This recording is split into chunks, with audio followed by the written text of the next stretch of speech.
The subcommittee will come to order, and I want to thank everyone for being here and especially for your patience. We did have a series of votes on the House floor, so Mr. Ambassador, and to all of our distinguished guests and friends, I apologize for the lateness. We are holding today's hearing for the purpose of examining a wide range of issues involving U.S. policy toward Sudan, including the ongoing attacks on southern Kordofan and Blue Nile states, the continuing negotiations with the Republic of South Sudan on challenges such as the demarcation of the border, the fate of the Abyei region, citizenship in both countries, and oil revenue sharing. Additionally, this hearing provides opportunities to receive an update on the U.S. response to the enduring stalemate on Darfur and to examine U.S. policy on the release of Sudanese still held in bondage throughout Sudan. Ambassador, thank you again for being here and for your work on behalf of peace and justice in Sudan. 2 months ago, this subcommittee held an emergency hearing on the attacks by the Republic of Sudan on its own southern Kordofan state. The crisis first arose in June, shortly after the military forces of the Khartoum government attacked the disputed Abyei area. This was apparently a provocation to the Sudanese People's Liberation Movement, or SPLN, government in what is now South Sudan, just before the country's new independence. This vicious attack didn't provoke the SPLM into retaliation, which would have or could have derailed its independence. Nevertheless, dozens of people were killed and more than 200,000 were displaced in the immediate aftermath of the northern attack on its own territory. This violence was a tragic resumption of a prior war by the Khartoum government on the Nuba of southern Kordofan. Beginning in the 1980s, Islamic elements in the north began an eradication campaign against the Nuba, pitting northern Arabs against Africans to the south. Earlier this month, the Sudanese military bombed its own Blue Nile state, including attacks on the governor's residence. Nearly 500,000 people were affected by the air and ground assault on Blue Nile. It seems the so-called ceasefire in southern Kordofan was only a pretext to facilitate preparations for the assault on Blue Nile. The comprehensive peace agreement that ended the North-South Civil War was supposed to provide for consultations for both states so residents could determine their political future. However, Khartoum didn't want to risk their desire to break away and lose them as it had South Sudan. The promised consultations weren't held in Blue Nile, but were held in southern Kordofan. When the SPLN North members of the southern Kordofan and Blue Nile didn't lay down their arms in advance of South Sudan's independence, Khartoum used that as an excuse to eliminate those who had supported the South in the long civil war. A preemptive strike in southern Kordofan evidently was meant to chase out those who had opposed Khartoum.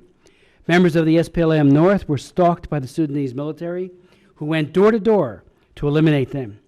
The similar attack in Blue Nile was intended to purge that state of the supposed opponents of the Khartoum government living there as well. In fact, the Sudan's People's Liberation Army, North Governor of Blue Nile, has been chased out of the capital by northern military forces. As the world was focused on the January referendum, in which Southerners voted for an independent South Sudan, human rights organizations reported rising violence in Darfur. There was a resumption of conflict in several locations in North and South Darfur between Sudanese government military forces and Sudanese Liberation Army rebels loyal to Mini Minawe, a signatory to the now defunct 2006 Darfur Peace Agreement. Recently, the Sudanese army clashed with the rebel Justice and Equality Movement, or JEM, in the remote area of North Darfur, near Sudan's triangle border with Chad and Libya. Darfur rebels have attacked Amadorn in Khartoum in northern Sudan in 2008, which resulted in a massive crackdown on dissidents. The brutality by the Sudanese military will not crush the desire for freedom in Abyei, southern Kordofan, Blue Nile, or Darfur. In seeking to prevent the secession of these states and the special administrative area of Abyei, Bashir's government may be sowing seeds for Sudan's eventual dissolution. Until that time, however, the international community must continue to press for an end to the attacks on Sudanese using all of our available diplomatic and economic resources. The human rights of the people in the North must be every bit as important as to us as the rights of those in the South have been. Meanwhile, we have known that raiders from the North were killing Southern men and taking women and children for slavery for decades. Reports from human rights groups and the U.S. Department of State on Sudanese slavery gained the attention of members of Congress, such as myself, as early as the 1980s because of the serious human rights implications of modern-day slavery. I would note parenthetically that I chaired the first congressional hearing ever held on slavery in Sudan on March 13, 1996. Our witnesses included then Deputy Assistant Secretary for African Affairs William Twaddle, Samuel Cotton of the Coalition Against Slavery in Mauritania and Sudan, Dr. Charles Jacobs of the American Anti-Slavery Group, Baroness Carolyn Cox, the Deputy Speaker of the British House of Lords, who testified on behalf of Christian Solidarity International, and Dr. Gaspar Biro, Human Rights Rapporteur of the United Nations. 15 years ago, these witnesses cited the gross human rights violations committed by the government of Sudan and their failure to cooperate in addressing slavery. Special Rapporteur Biro referred to it as, quote, manifest passivity of the government of Sudan. And of course, others thought it even worse, complete and total complicity. Deputy Assistant Secretary Twaddle said the Clinton administration acknowledged then that slavery was an ugly reality in Sudan. Following a visit to the Sudan People's Liberation Army held portion of Sudan in November of 2000, then Assistant Secretary of State for African Affairs Susan Rice said that neither the Clinton administration nor its successor would cease working to end slavery in Sudan. Why has that promise simply not been kept? When former Assistant Secretary Rice made that pledge, the UN estimated that there were as many as 15,000 southern Sudanese held in bondage after being abducted in raids by Arab militiamen or southern villages. While the current exact number of Sudanese slaves is unknown, too many people remain in slavery in Sudan, and more continue to join them each day. The State Department's 2011 Trafficking in Persons Report lists Sudan as a Tier 3 country, that is a continuing source, transit, and destination country for men, women, and children subjected to forced labor and sex trafficking. Slavery remains a pervasive and deeply disturbing reality in Sudan, and we cannot in good conscience allow this to continue. We have had active campaigns to end Sudanese slavery, especially those initiated by Christian Solidarity International, to end genocide in Darfur, to end the North-South Civil War, and now to end the attacks in Abyei, South Kordofan, and Blue Nile. Unfortunately, these campaigns have been conducted in isolation from one another. If we are to have a successful policy to stop the suffering of Sudan's people, our government must devise a comprehensive policy for addressing all of Sudan's challenges. To facilitate such a policy consolidation, civil society also must support a coordinated policy no matter their particular area of concern. Therefore, I would call on all civil society organizations concerned about the people of Sudan, and you certainly have done tremendous work over the years, to work together and demonstrate to our government the wisdom and effectiveness of a coordinated American policy on Sudan. I'd like to now yield to my friend and colleague, Mr. Payne, for any opening comment he might have. Thank you very much, and let me begin by thanking Chairman Smith for his attention to the continuing crisis in Sudan, as he's indicated, and we have had numerous hearings throughout the years when he was chair and then I was chair, and now that he's chair, and we continue to focus on this very important part of the world, very troubled part. And so I applaud him for continuing to have attention paid to this area. I also would want to thank our witnesses that we have appreciate their years and years of following this very important issue. And of course, Ambassador Lyman, who has a career of in the State Department in troubled places, whether it's Haiti or South Sudan, or and we're very pleased that you are our special envoy to the country. We are looking forward to the testimony today about the overall policy towards the Republic of Sudan in the aftermath of the independence of South Sudan and the attacks on southern Kordofan and the Blue Nile states. As we are all aware, on July 9th, the people of southern Sudan officially seceded and formed the world's newest nation, South Sudan.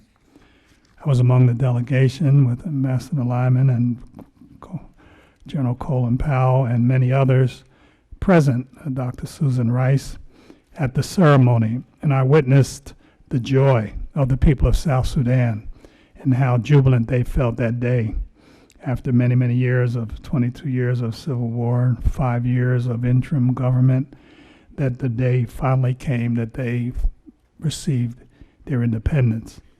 Prior to secession, Sudan weathered decades of devastating civil war. In 2005, with the help of the United States and other nations, Khartoum's National Congress Party and South Sudan's People's Liberation Movement, SPLM, signed a comprehensive peace agreement, which I had the opportunity to be present at that signing. The CPA aimed to accomplish three things. One, redistribute both power and wealth in a less centralized structure. Secondly, to transform the democratic process in Sudan. And three, to allow the people of southern Sudan to decide on unity or separation. While we celebrate the triumph of democracy for South Sudan, many key provisions of the CPA remain unimplemented, and conflict in the north rages on. There has not been democratic transformation in the north, and the popular consultations with southern Kordofan and Blue Nile have been stymied. As time passes, the situation on the ground gets progressively worse. For nearly 9 years now, conflict has raged Darfur in western Sudan. An estimated 450,000 people have been killed, over 1.9 million internally displaced, and 240,000 forced to flee neighboring Chad. Congress and the Bush administration recognized that what was going on was genocide and labeled it as such. Since then, multiple peace agreement attempts have failed, and to this day, violence continues. In late May, at the order of Omar el-Bashir, Sudanese armed forces invaded Abyei, killing over 100 and displacing an estimated 100,000. Bashir's forces then set their sights on southern Kordofan state. There were reports of mass graves and the targeted killing of the Nuba people. In early September, fighting also erupted between the SAF and SPLM in the northern border state of Blue Nile.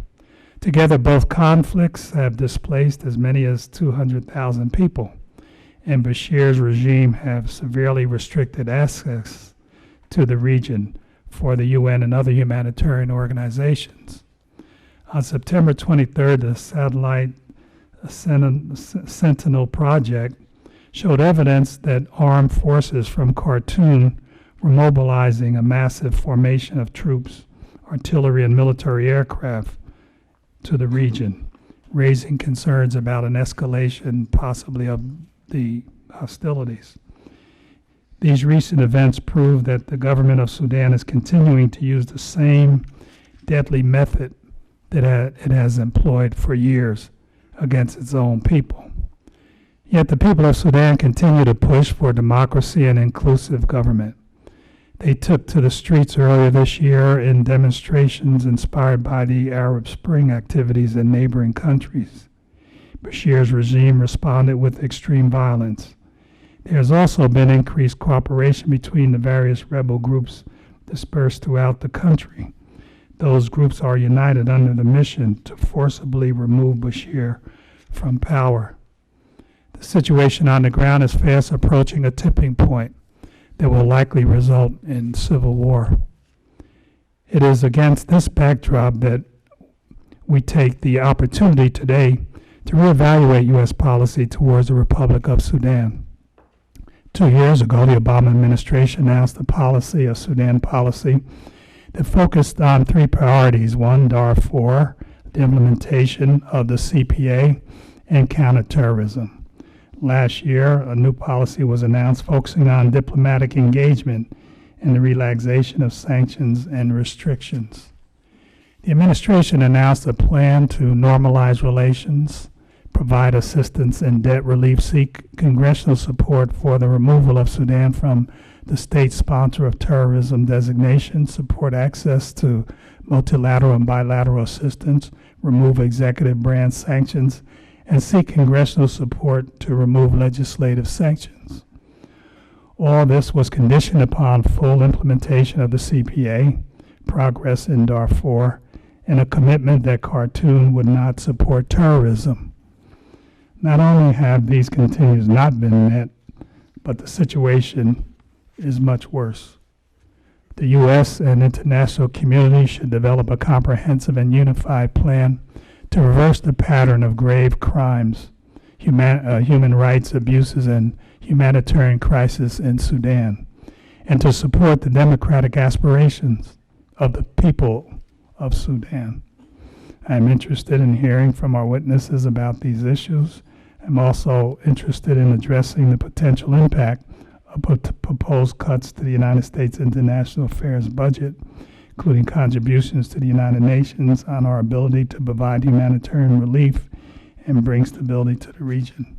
Thank you again, Mr. Chairman, for bringing this hearing today, and I look forward to hearing the testimony of your witnesses. Thank you. Thank you very much, Ranking Member Payne. Ms. Burkle.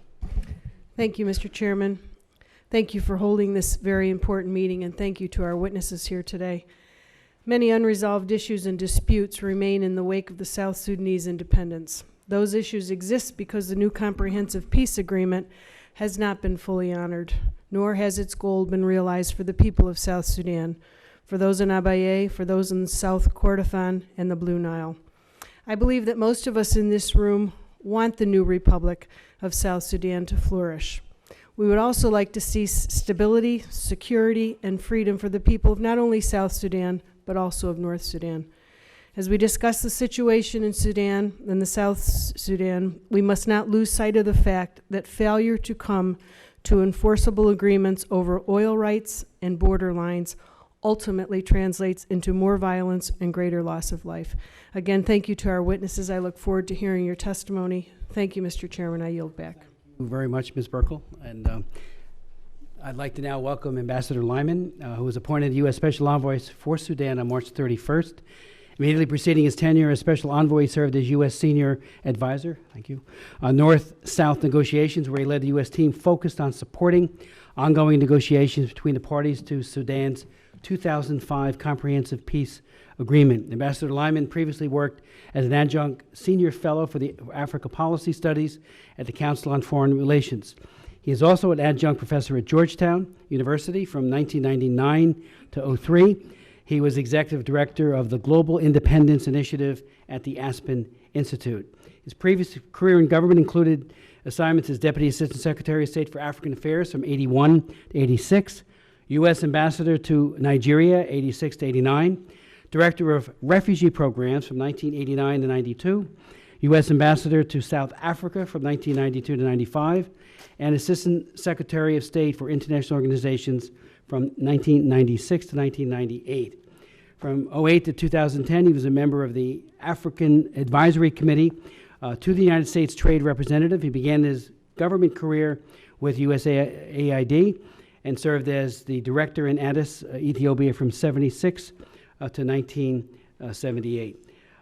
He has his PhD in political science from Harvard, has published extensively, and without objection, his full, very distinguished record would be made a part of the record. And I now turn the floor to Ambassador Lyman.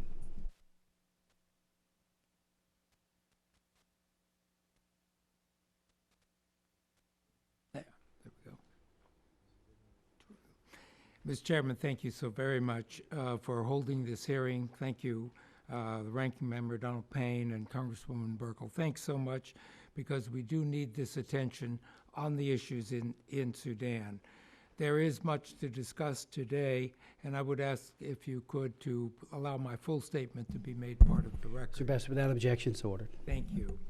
Some of those issues include, as many of you have indicated, the issues that are still unresolved under the Comprehensive Peace Agreement, the fighting in southern Kordofan and Blue Nile, and the situation within each of these countries, Sudan and South Sudan.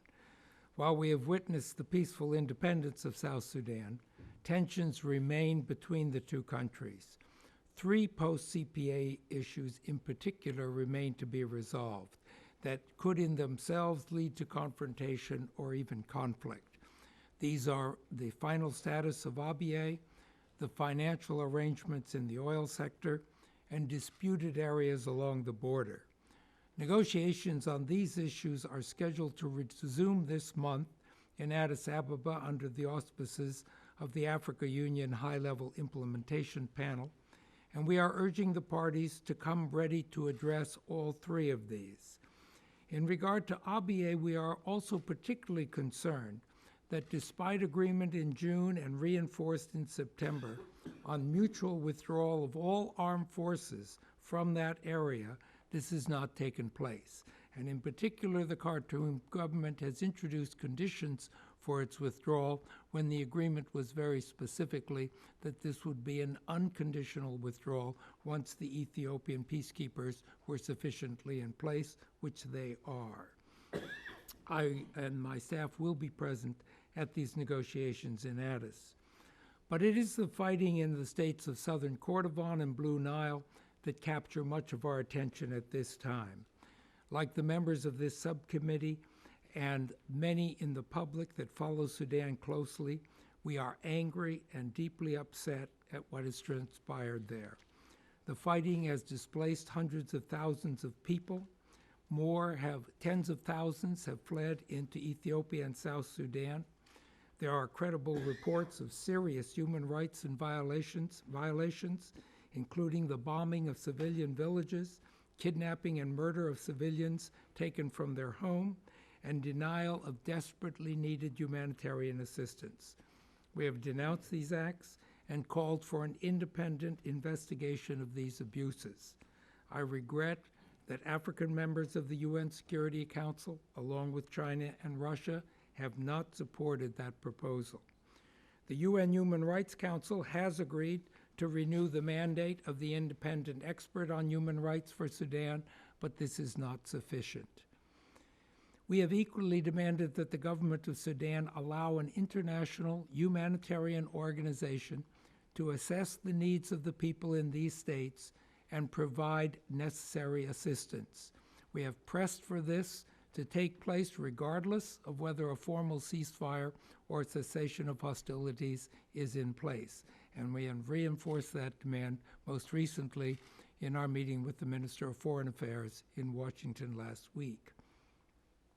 However, while we understand that the government of South Sudan has historic ties with the SPLM in the north, the United States is deeply concerned that support to the SPLA fighters in southern Kordofan and Blue Nile from the government of South Sudan could further exacerbate the conflict in these 2 areas and run the risk of instigating direct military conflict with Sudan. The United States strongly urges the government of South Sudan to use the influence it has to encourage both the SPLM North and the government of Sudan to reopen direct lines of communication and work to find a negotiated political solution.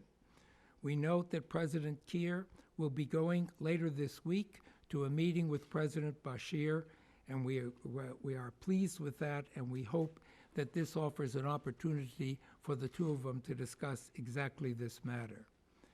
What is deeply disappointing is that this fighting was not necessary and could have been avoided. Underlying the conflict are unresolved political issues which were to be addressed as part of the CPA. Just a few months ago, I attended negotiations on these issues under the auspices of the AU High-Level Panel.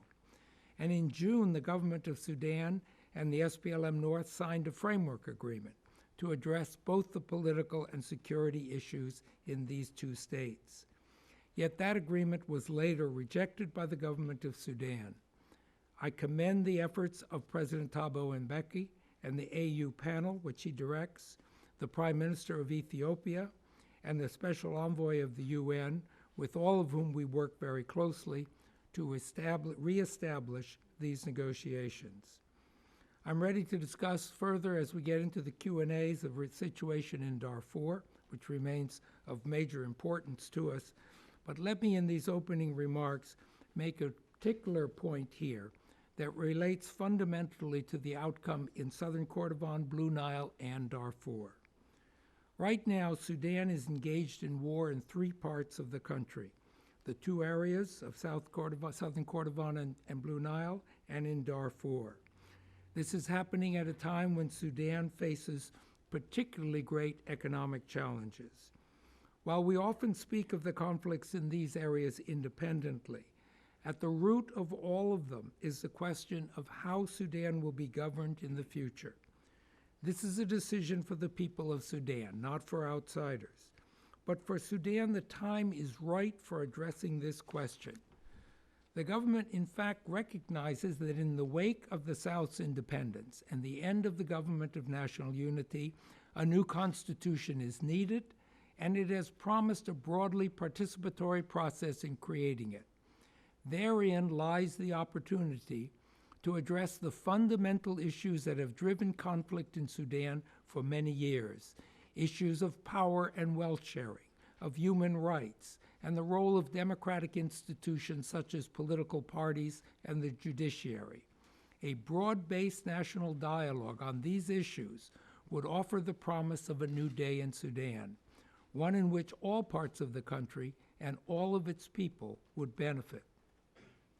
There are some, in the armed movements and others, and elsewhere outside Sudan, that have come to the conclusion that such a dialogue and process is impossible while the present government is in power in Khartoum, and they have committed themselves to seeking a military overthrow of the regime. But it is our belief that such a conclusion might well be a prescription for years, even decades, of renewed civil war in Sudan. Tens of thousands, maybe hundreds of thousands of Sudanese could die in such a war, and the outcome may not be what the protagonists had desired. Instead, we believe that there is real need for political dialogue on all these issues, and still opportunities thereby for peaceful, collaborative change. In all our dealings with the armed movements, we have urged them to develop a political platform that would lay the foundation for their participation in such a process. And we continue to urge the government of Sudan to cease hostilities, engage in dialogue, and put forward its plan for a new constitutional development. Finally, Mr. Chairman, let me turn to South Sudan. When President Obama met President Salva Kiir at the United Nations General Assembly last week, he emphasized that we are committed to assisting the South Sudanese as they face the responsibility and obligations of independence. U.S. assistance programs are already helping to support healthcare, education, infrastructure, good government, and economic diversification. The U.S. sanctions that apply to Sudan do not apply to South Sudan, and we urge American investors to take advantage of the opportunities there. However, critical to U.S. investment is a commitment on the part of the government of South Sudan to transparency, accountability, and inclusive governance. We welcome, therefore, President Kiir's commitments to his people and to the world to combat corruption and to hold those responsible for it accountable. The key will be an implementation of those promises with the full political backing of his government. The government of South Sudan should also begin the first stage of the permanent constitutional development process and ensure that it is inclusive, participatory, and transparent. Further, the basic rights of those currently residing in South Sudan must not be ignored. The United States is concerned about allegations of human rights abuses, perpetrated by the security services of South Sudan, and particularly transgressions by the police. We are also gravely concerned about continuing reports of child soldiers in South Sudan. We have sent strong diplomatic messages to both the civilian government and the armed forces regarding this issue, and we are collaborating with the government of South Sudan to address it.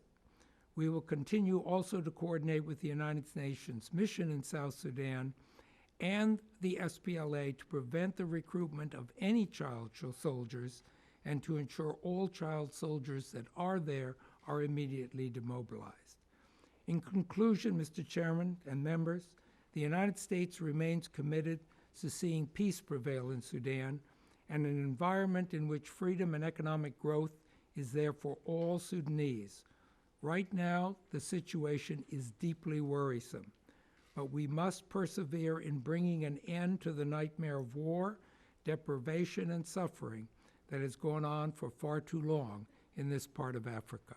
Thank you. Thank you so very much, Ambassador Lyman. Let me just begin the questioning. We have a second panel, as you know, and some of the statements are, while supportive in some ways, are very critical in others. Let me just focus on John Prendergast, who has been before this committee many times, both when Mr. Payne chaired the committee as well as when I've chaired the committee. And he makes a very important point, and I would just appreciate your response to it. He asked the question, how could U.S. policy towards South Sudan over the last decade been so successful and the policy towards Sudan to be such an abject failure?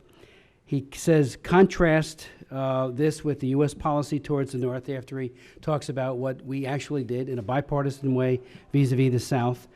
And he notes that U.S. policy has never focused on the fundamental issue of the abuse and total concentration of power in the hands of a minority. American diplomats, he writes, or will testify, have ineffectively chased disparate peace processes down disparate rabbit holes in Darfur, Abyei, the Nuba Mountains, Blue Nile State, and the East, instead of focusing on a comprehensive solution to Sudan's authoritarian system of government. Negotiators have invested heavily in separate regional peace processes which have played right into Khartoum's strategy of divide and conquer. None of the peace deals that have been struck have ever been implemented. No attempt at justice or accountability has ever been seriously supported, including that of the International Criminal Court. The result is an unmitigated human rights and governance disaster. And he calls for a fundamental change in U.S. policy toward Sudan and makes a number of recommendations, including draconian financial sanctions against officials responsible for the attacks against civilians, a kind of micro-targeting of sanctions, which I think would be very helpful. I would note, and I know you know this, but both Bashir has been to China in June, Turkey before that, and I know the European Union leadership asked that Turkey deliver Bashir to the ICC at The Hague, which did not happen. And China obviously didn't do anything either. An additional question in response to that analysis of U.S. policy, did we talk to the Chinese? Did we ask them to, even though we're not signatories, we are signatory, even though we have not ratified the ICC, did we also convey to Beijing our concern that they hand over Bashir? Well, thank you, Mr. Chairman. Let me address several parts of those comments. I would just say at the beginning, of course, we can't say that all efforts of the peace process have been a failure, because one of the main elements of the CPA was to secure the peaceful independence of South Sudan, and that did occur. And when I began on with all due respect, he was talking about the North, not Southern Sudan. Peace agreements for the North only. Oh, okay. Yes. Well, that's different. No. He was saying that's the model, and That's we the seem to model. have Okay. been chasing, a disparate strategy vis-a-vis Well, the rest of it. That goes to a point that I addressed in my opening remarks.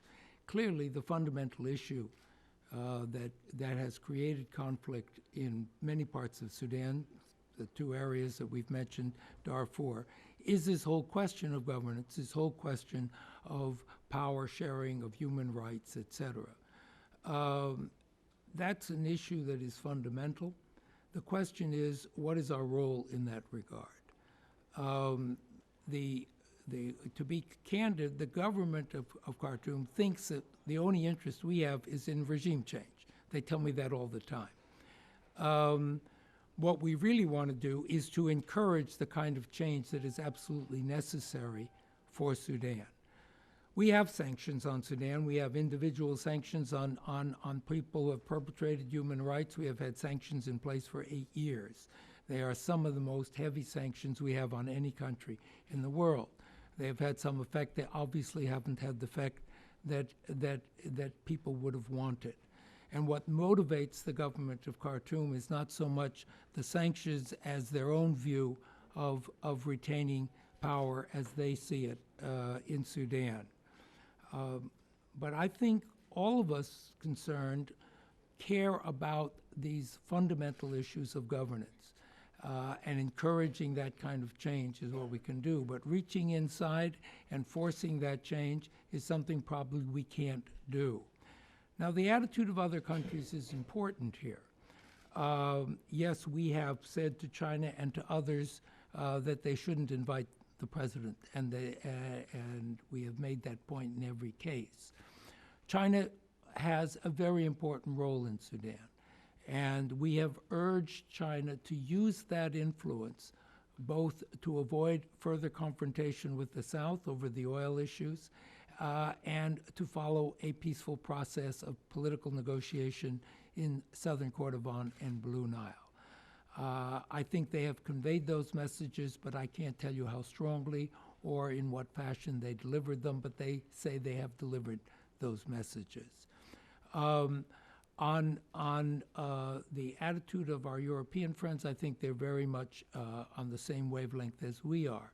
But when we go into the UN Security Council, if you were to want to get more multilateral sanctions, or as I mentioned, even an independent human rights investigation, you find that there isn't unanimity of that approach. Which countries are objecting? I would say the African countries, South Africa, Nigeria, as well as China and Russia, objected to an independent investigation of And human Nigeria is rights. the chair of the Security Council? They are now chairing it. Right, now. The issue came up just before.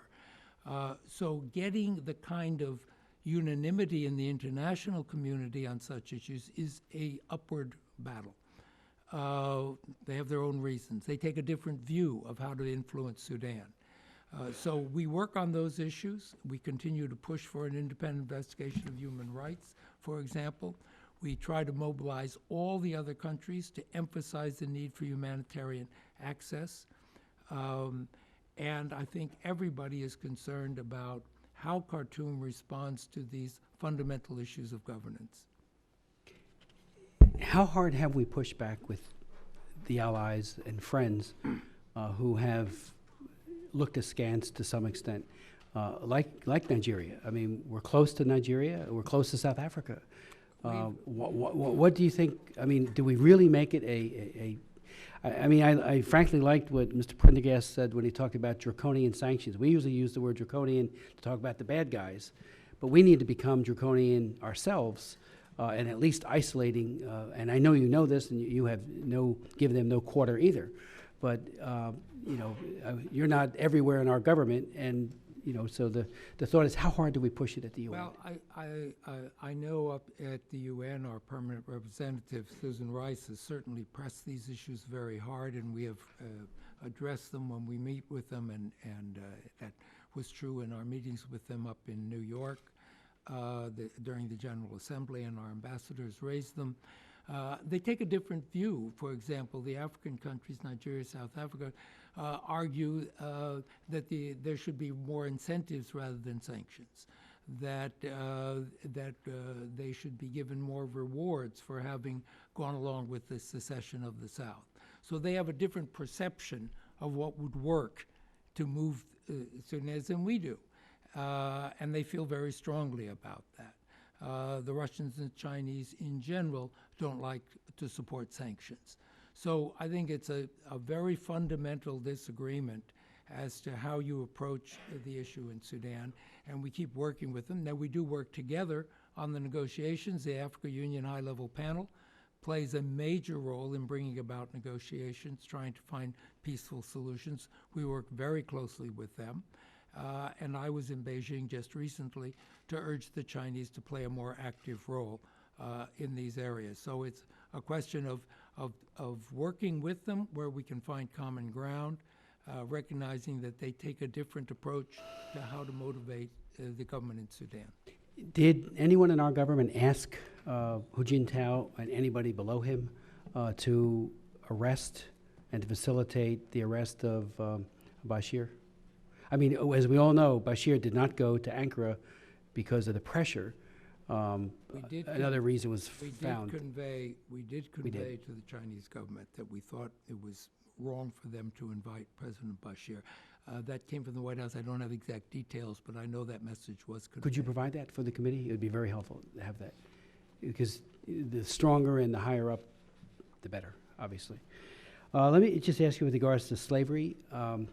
We'll hear from Kerr Deng very shortly, who, as you know, Christian Solidarity effectuated his rescue. Ellen Ratner, a journalist, helped to mobilize the effort to bring him here, and he recently got some significant surgery, and we'll hear from him shortly. But he, in his testimony, said, "I was treated worse than the animals I slept with. Like them, I was property. I was a slave held in northern Sudan.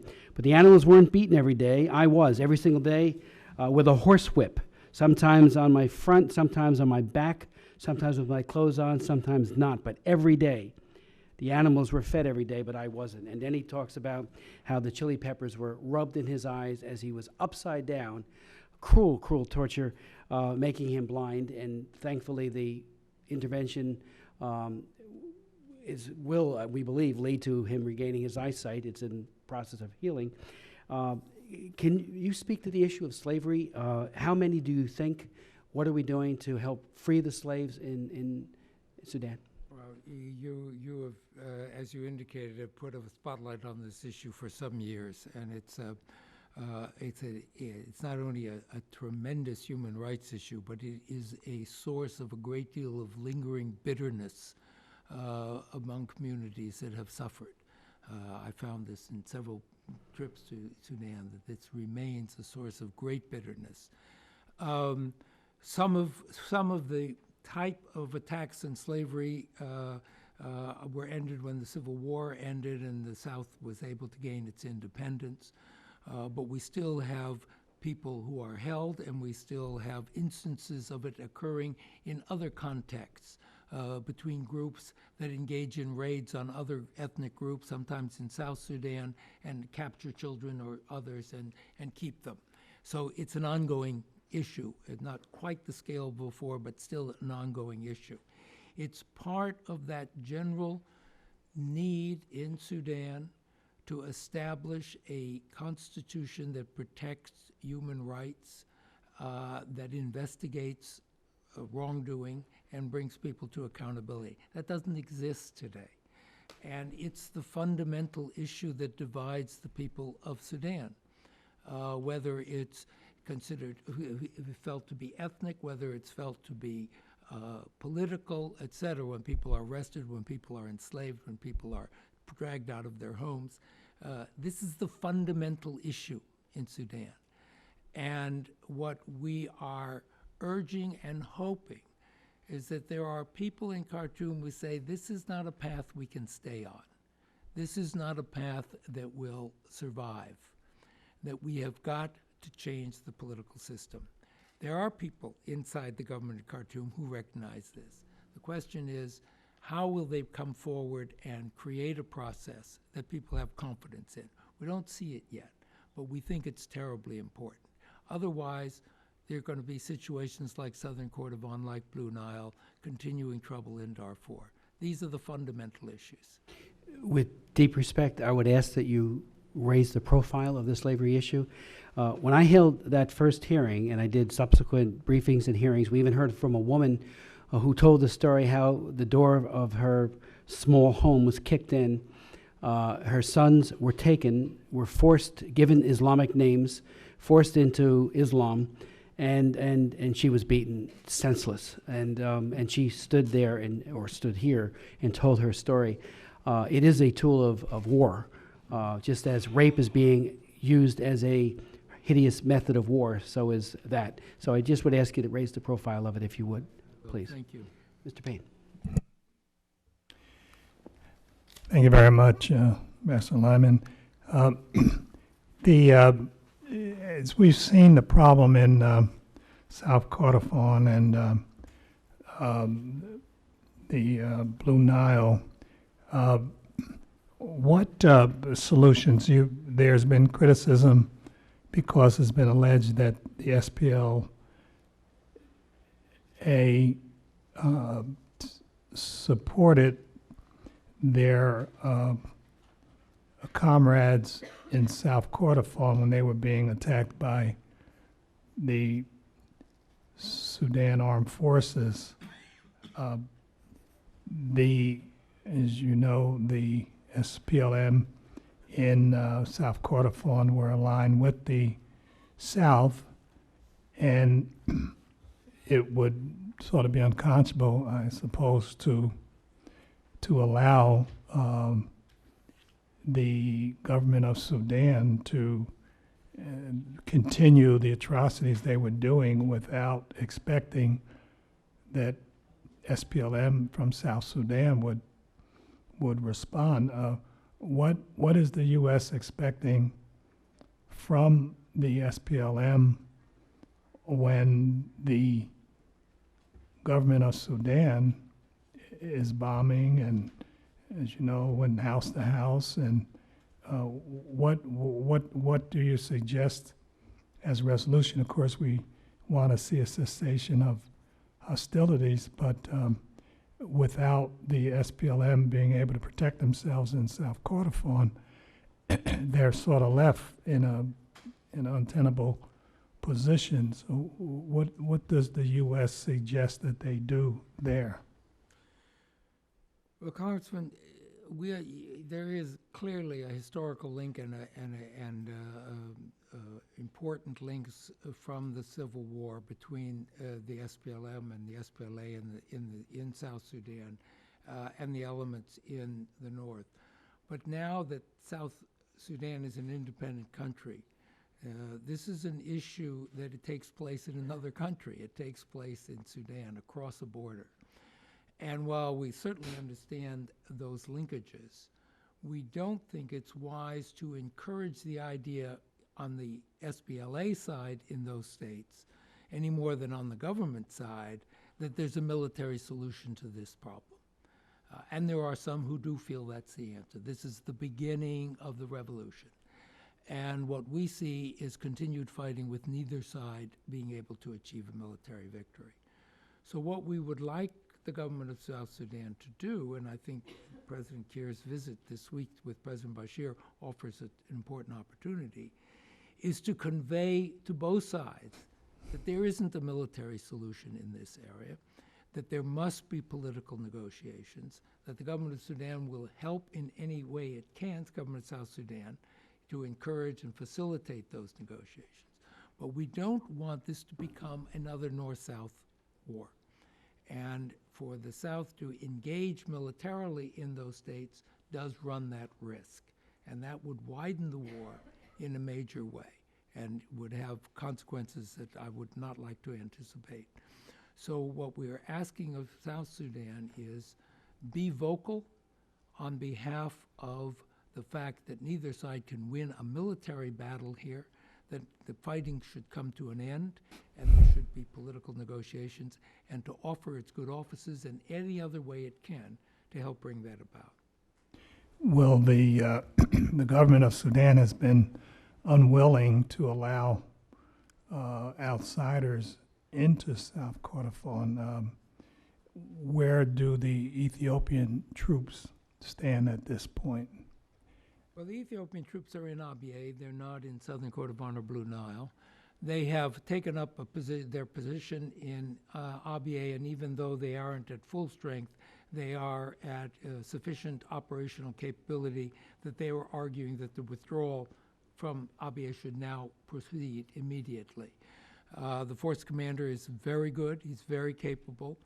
And he has been urging the sides to adhere to the agreement, which is that there would be an unconditional withdrawal. And we have supported him in that regard.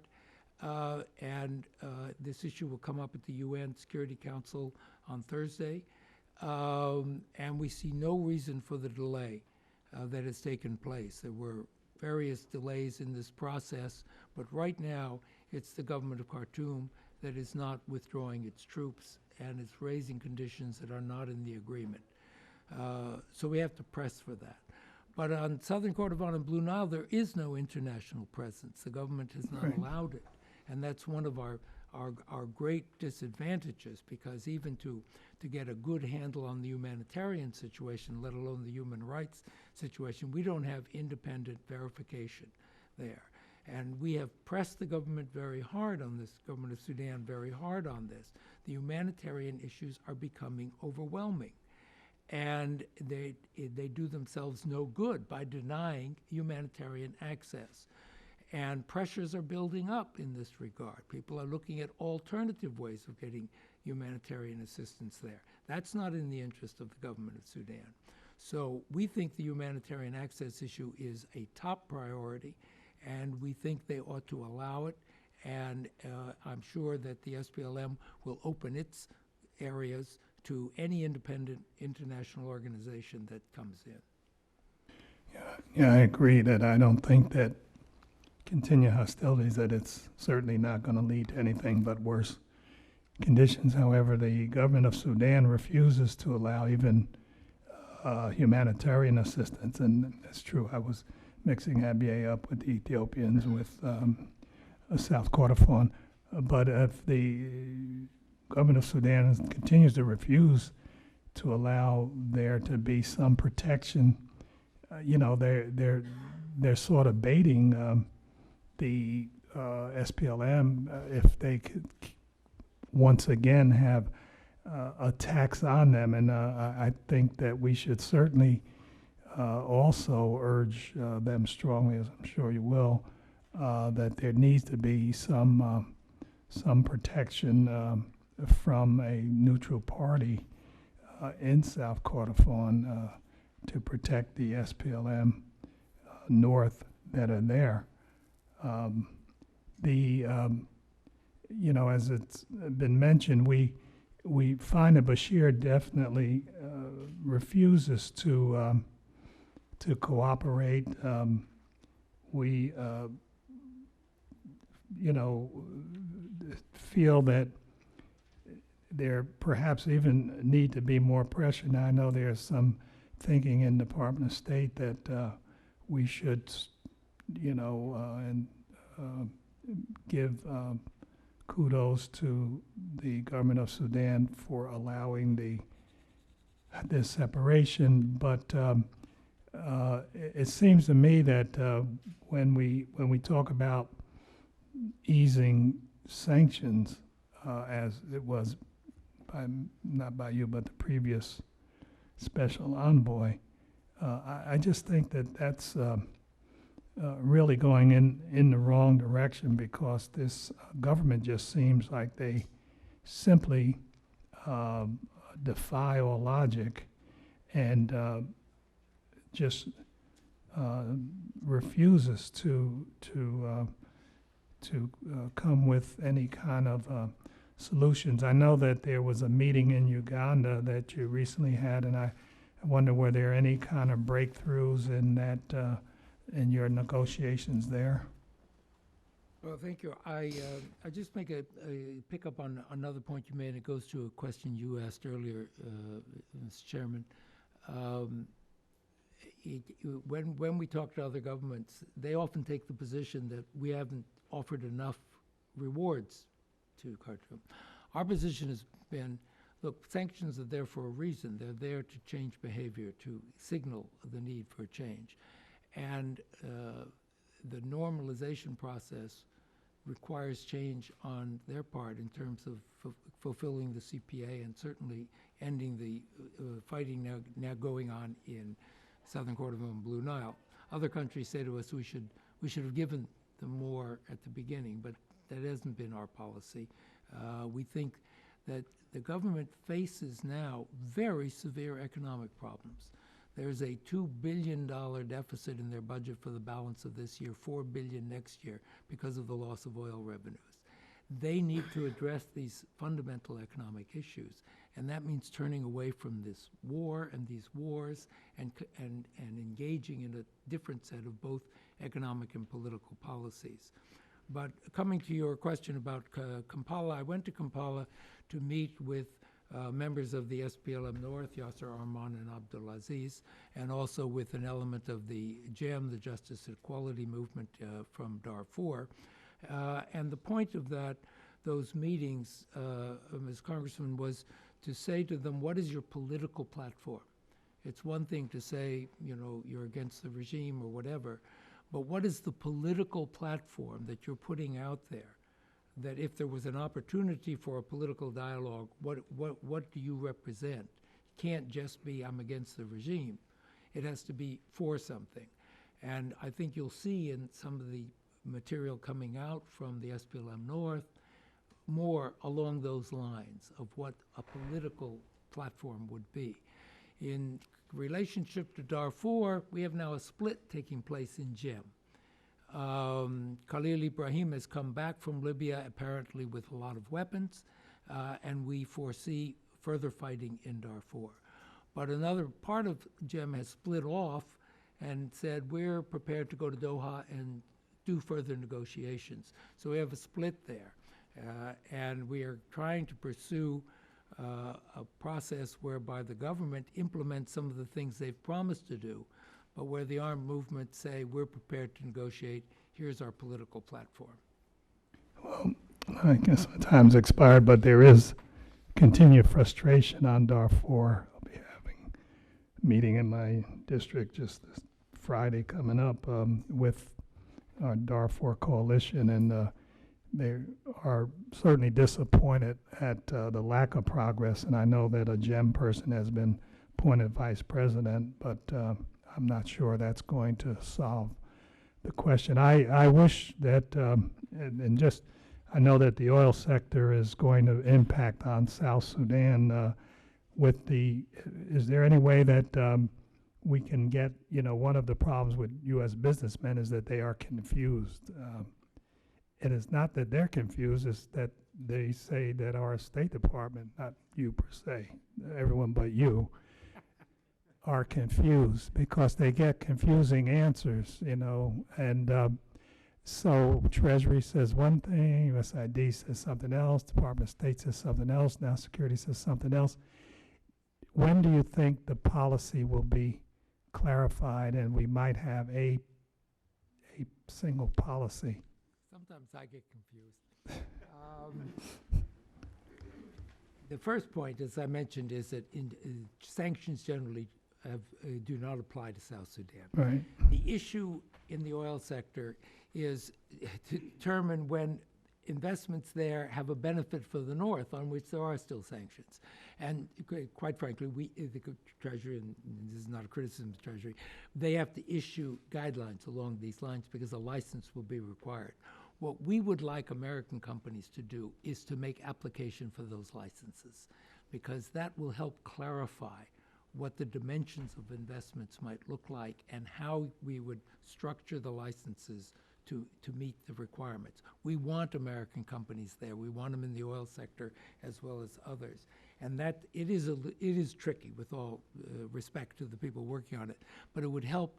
We only have one license request from an American oil company. So if we could get more, we'd have a caseload on which to say, okay, these are the guidelines that make sense. Well, let me thank you very much. I recall about a decade ago we talked about a no-fly zone for Sudan, John Pendergast, and some of us supported Joe Biden, and perhaps if we had had that no-fly zone, then we, perhaps we would have had a Libya-type situation where we don't have a dictator like Gaddafi anymore. Maybe Bashir would have been gone by now, but we didn't do it, so we're still stuck with him. But thank you very much. Thank you, Congressman. Thank you very much, Mr. Payne. Master Lyman, just one final question. Dr. Prunier of the Atlantic Council does, in his 7 recommendations, ask that the feasibility of a no-fly zone be looked at. Is that something that's under consideration? It isn't under active consideration. I would just say this about it, and you can draw a little bit of experience from Libya. If you had a no-fly zone, you'd still face a lot of artillery. And then the question is, what do you do next? And Sudan has a lot of artillery, and it can be just as damaging. So the question is, do we want to go down the path that way? And we have not indicated we want to go down that path, and it would be very complicated, and we'd be alone. So I think right now, as far as the administration is concerned, it's to avoid going down a path of further war. We think the government needs to reconsider its rejection of the framework agreement. It needs to come back to negotiations as they're being urged to do, and bring this to a halt before it gets totally out of hand. I want to say just one quick thing about Darfur. We haven't had a chance to talk about it. I just want to say a word about it because Congressman Payne has raised it. It's a frustrating situation, okay, because you don't have a CPA, you don't have a structure. We have a peace agreement between the government and one of 6 different armed groups, a split LGM, a split GEM, a split SLA. And you have some interested in negotiations, some saying we're not going to negotiate, we're just going to fight. So what we are trying to do is work on several different fronts here. One is the government has signed this agreement with LGM. They said they're going to set up a land commission, a human rights commission, a compensation commission. We're saying set them up. Let's see if you're really going to do these things and demonstrate that you're really going to move on these things. That might affect the situation. We're saying to the armed movements, as I mentioned when I met with Jem in Kampala, what's your political platform? You're fighting. What are you fighting for? What is the political platform that you might be able to sit down and negotiate? And finally, we're saying to the government, you can't say just because you signed with LJM or one element of LJM that everybody else has to sign this agreement, there's no further negotiations. That's not realistic. You've got to keep the door open to further negotiation. Now, it's not a perfect situation by any means, and I'm very worried about renewed fighting. But we got to work on all 3 of these right now because we have such a disparate situation in that area. Mr. Ambassador, thank you so very much for your testimony, for giving this subcommittee the benefit of your counsel and your recommendations and your take on the situation and for your leadership. Thank you, Congressman Thank you. Payne. I'd like to now ask our second panel if they would make their way to the witness table, beginning first with Mr. Kerr Deng, former slave from Sudan. He's a victim of modern-day slavery. As a toddler, he and his mother were captured by Arab slave raiders who destroyed his village and massacred the men. He grew up under brutal conditions, eating the same grains as the slave master's horses. When a goat escaped on one occasion, his master hung him upside down from a tree and rubbed chili peppers in his eyes, causing him to go blind. Mr. Deng was freed by Christian Solidarity International in hopes that his recent cornea surgery will help him to regain his sight. His mother, along with thousands of others in southern Sudan, remains enslaved. I would note, I mentioned Christian Solidarity. John Eibner, president of CSI, is here. Dr. Julia Haller, chief of retinal surgery at the famed Wills Eye Center, who actually performed the surgery, is here. Mark Ackerman, president of Lighthouse International, is also here, and they're working on the rehabilitation. And Diane Gooch, who is an activist and who actually traveled to Sudan and has worked for his release. And finally, we'll hear from. And then we'll hear from. Yeah, you got the.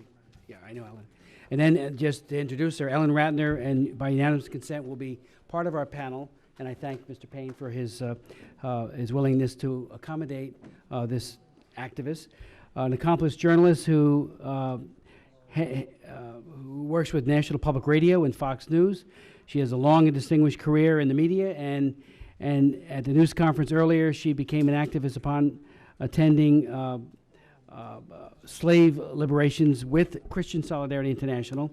And she worked very, very hard and to help Mr. Dang be here today, to get out of the country, get his surgery, and be here today. Then we'll hear from Dr., and she'll join us on the panel as the fourth witness. We'll hear from Dr. Prunier, who is a non-resident senior fellow with the Atlantic Council's Michael S. Ansari Africa Center. He previously served as an advisor to the French government, as well as a consultant for the U.S. State and Defense Departments, various European and African governments, as well as private companies. Dr. Prunier also served as a senior research at France's largest research organization and directed the Center for Ethiopian Studies in Addis. He has published over 200 articles and a dozen books, many of them focused on genocide in Africa and especially in Darfur. Then we'll hear from Mr. John Prendergast, who heads up the Enough Project, human rights activist, best-selling author, and co-author of the Enough Project, co-founder, I should say, an initiative to end genocide and crimes against humanity. He has worked for the Clinton administration, the State Department, and in Congress. He has also worked for the National Intelligence Council, UNICEF, Human Rights Watch, the International Crisis Group, and the U.S. Institute of Peace. He has helped fund schools in Darfurian refugee camps and helped launch the Satellite Sentinel Project with George Clooney. Mr. Prendergast has worked for Peace in Africa for over 25 years and has been a frequent and a very welcomed and very esteemed witness before this subcommittee and the full committee, and I thank you for being here as well. I'd like to now begin with Mr. Dang.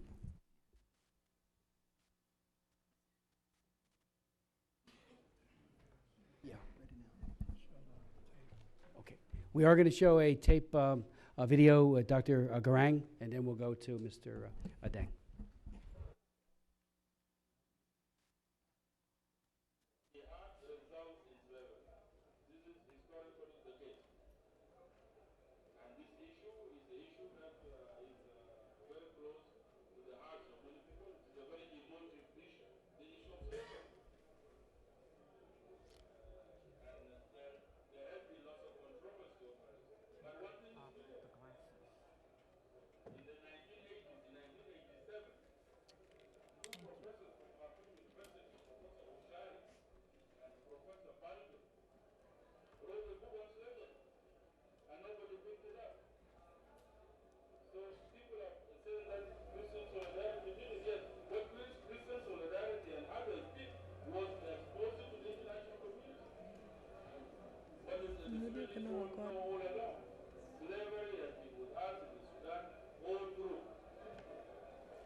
We are joined in the subcommittee by a longtime activist for peace and reconciliation and justice in Sudan, Congressman Frank Wolf. Chairman Wolf, would you?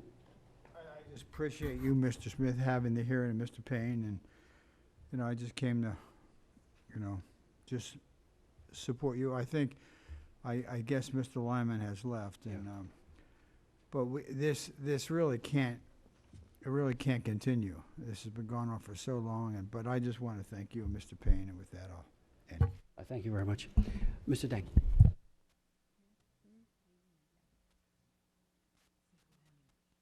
Hello.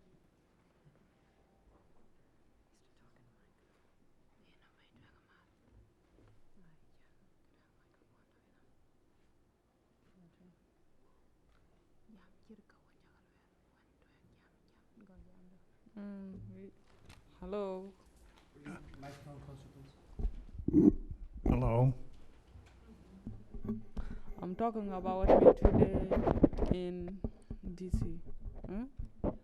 No? You got the. Ekichin on Kegluel? Aha, quiz and we jog wet in winter. Wet piedian by Jal jog by Jalwell.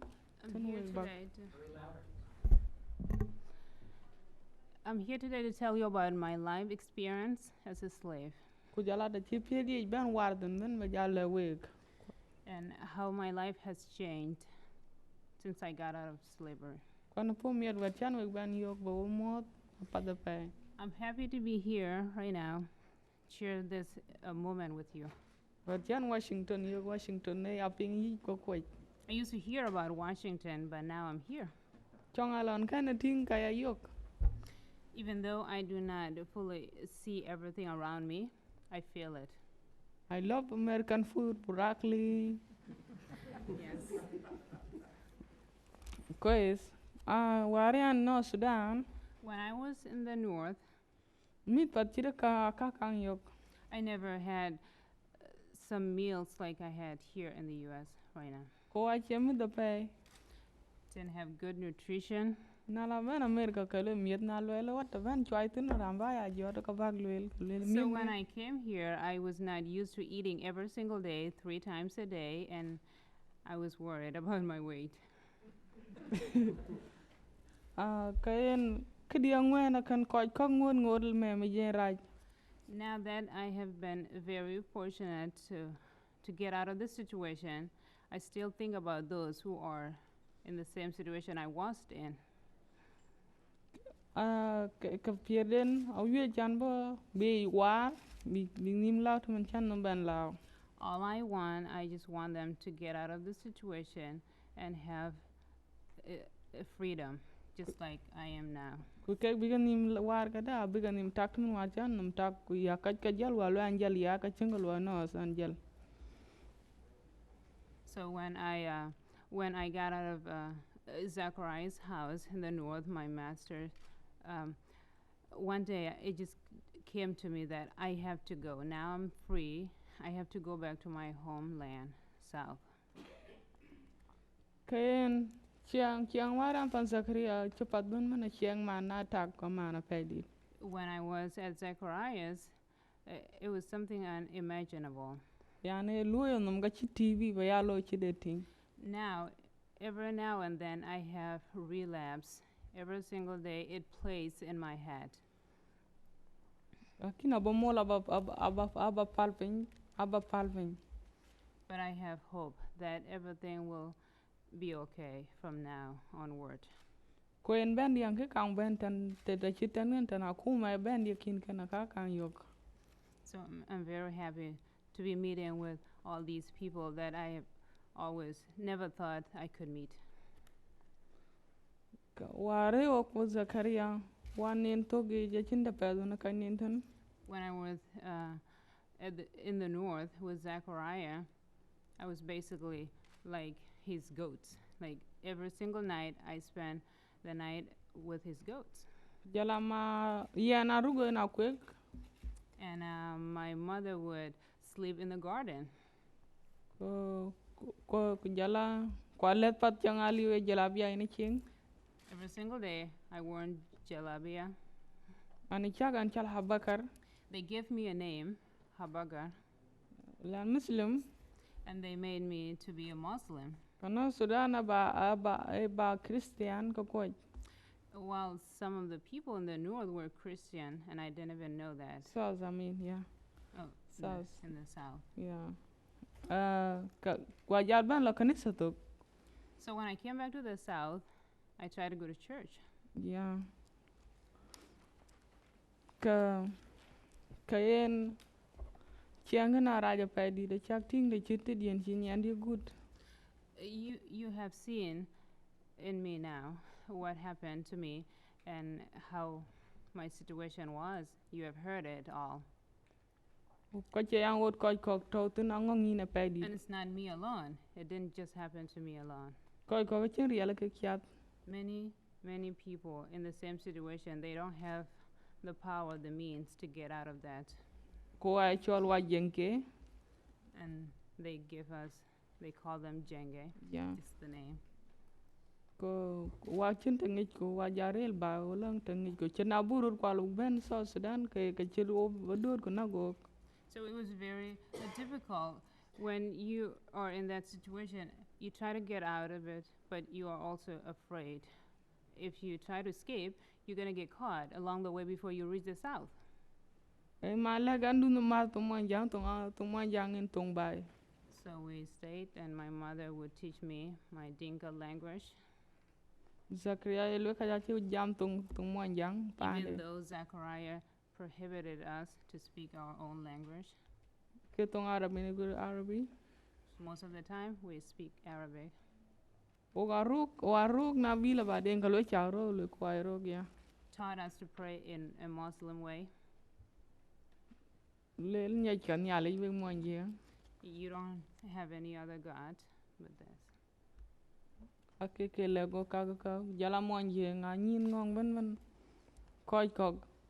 A chin nim te ke nin tan. And so many other peoples in the same situation. Miet ke ayat panabun go ke ayat. So Zachariah would take his kids to school, but not me. Ko panabun na me. Even though the school, Wara wong te ro tu na chinte ko lai ting tin ko jare le wara wong. so the school was far. I couldn't make it even if I wanted to sneak out and try to get to school. E ape hi ko ka kang yok. So I just heard about it. There's something called school. Wala su ka liu. Didn't even know if there were markets. Wara wong wala ra ko ja yu ka fagar ke yu ke jur wan da tan jur wok. Didn't see any other Monjang, other person looks like me. Okay, ka wan chi ke dang wo te wan chok ja barel chi ke dia wot ban do ke ya ke wa wot ja gwa kwen che ban da gwa ben gwa go ran chal bakhit gwa ja ben nya baral rel pande. So after Zachariah had tortured me, got me blinded, and I was no longer useful to him, I got into a care of the other man called Bakit. Jala rel pande de lele re fat kwen ngana chin wal wan ran tom barem du penyaliu. Even though he tried to give me good care, he didn't have medicines or anything like that to treat my eyes. Na la koj ala Usman Bashir le koj nyai wal jala ke. So when people who Usman got out of Bashir. slavery went back to Sudan, I got along with them. Just wanted to come back to the south. When we wa chad wa choka chin arbia ka chad So we walked a long way from the north back to the south, gri pe chuklo dele many months.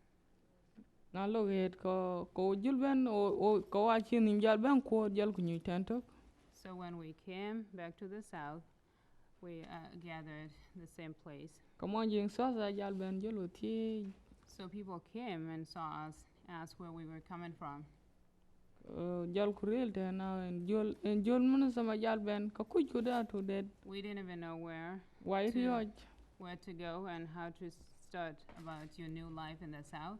And then the Christian solidarity, that's when they came in. o anek chok We were un po hungry. jok ben ke rus gamo walang mori nak teno buk cham So they tried to feed us, give us some food, provide. ko kwen mun sama cha jal be America ba tene chora ma ko la And the same organization got me to America today. Kwe mama shika nen bien. So Mama Chicken is right here. She's the one who brought me here. Ya an pom ya da pedit. Um, Tenen ko ga chale kwen bien wa ngurwa kayok. I'm very happy for the job that he has done in my life. I wouldn't have been here today without her. Ka kichido ka koi ka ga ngur me mi chin men sa no Sudan ka ja gak na pe. I just wanted to let you know that there are still many people in the same situation I was in.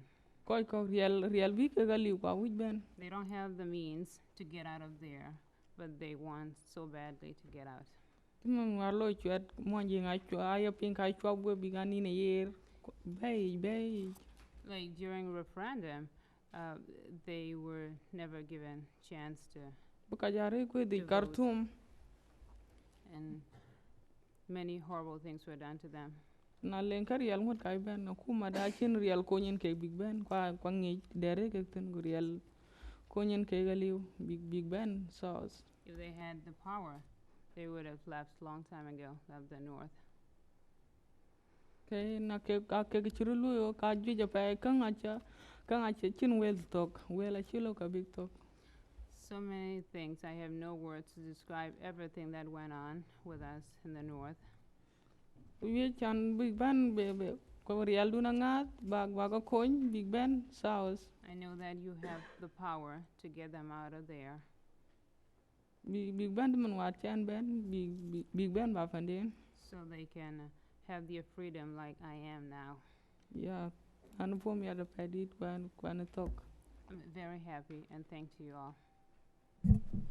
Mr. Deng, thank you so very much for your testimony, which gives all of us a great deal of hope, but with so many people still remaining in Sudan, enslaved, the challenge is formidable, and we need to, and all of us need to do more to liberate those slaves. Without objection, your written testimony will be made a part of the record, and you are a very, very articulate man. Knowing that you couldn't read your testimony, all of that was done extemporaneous. So thank you so much again for your testimony. Dr. Prunier. Yeah, thank you.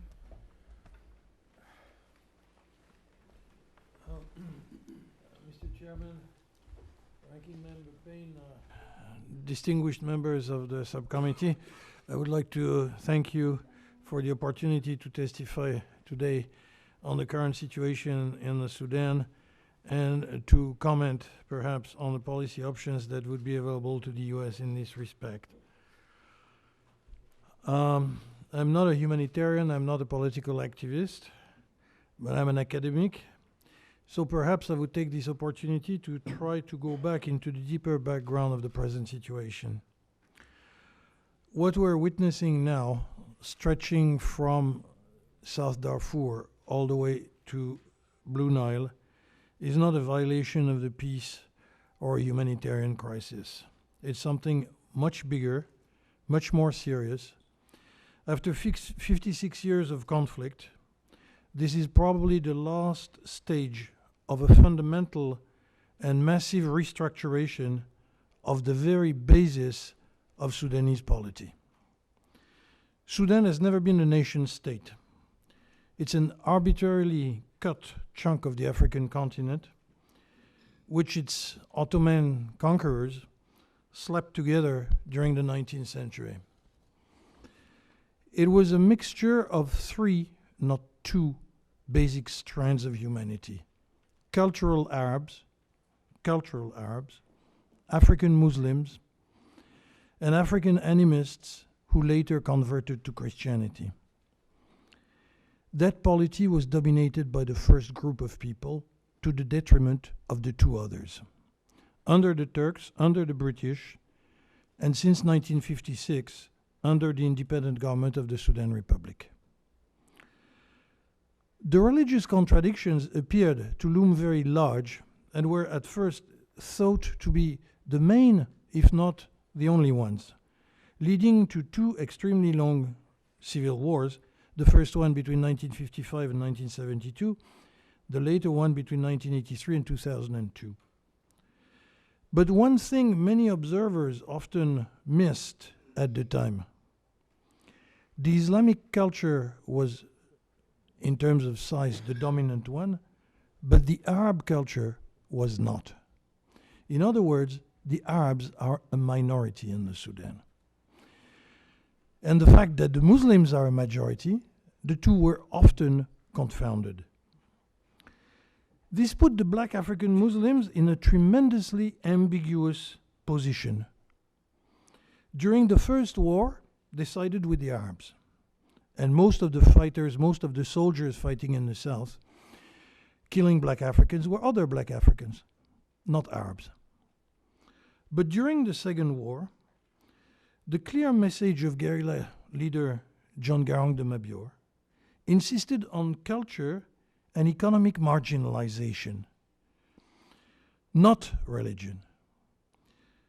Garang was not fighting for the independence of southern Sudan. He was fighting for a more equal, more democratic restructuration of the whole of the Sudan.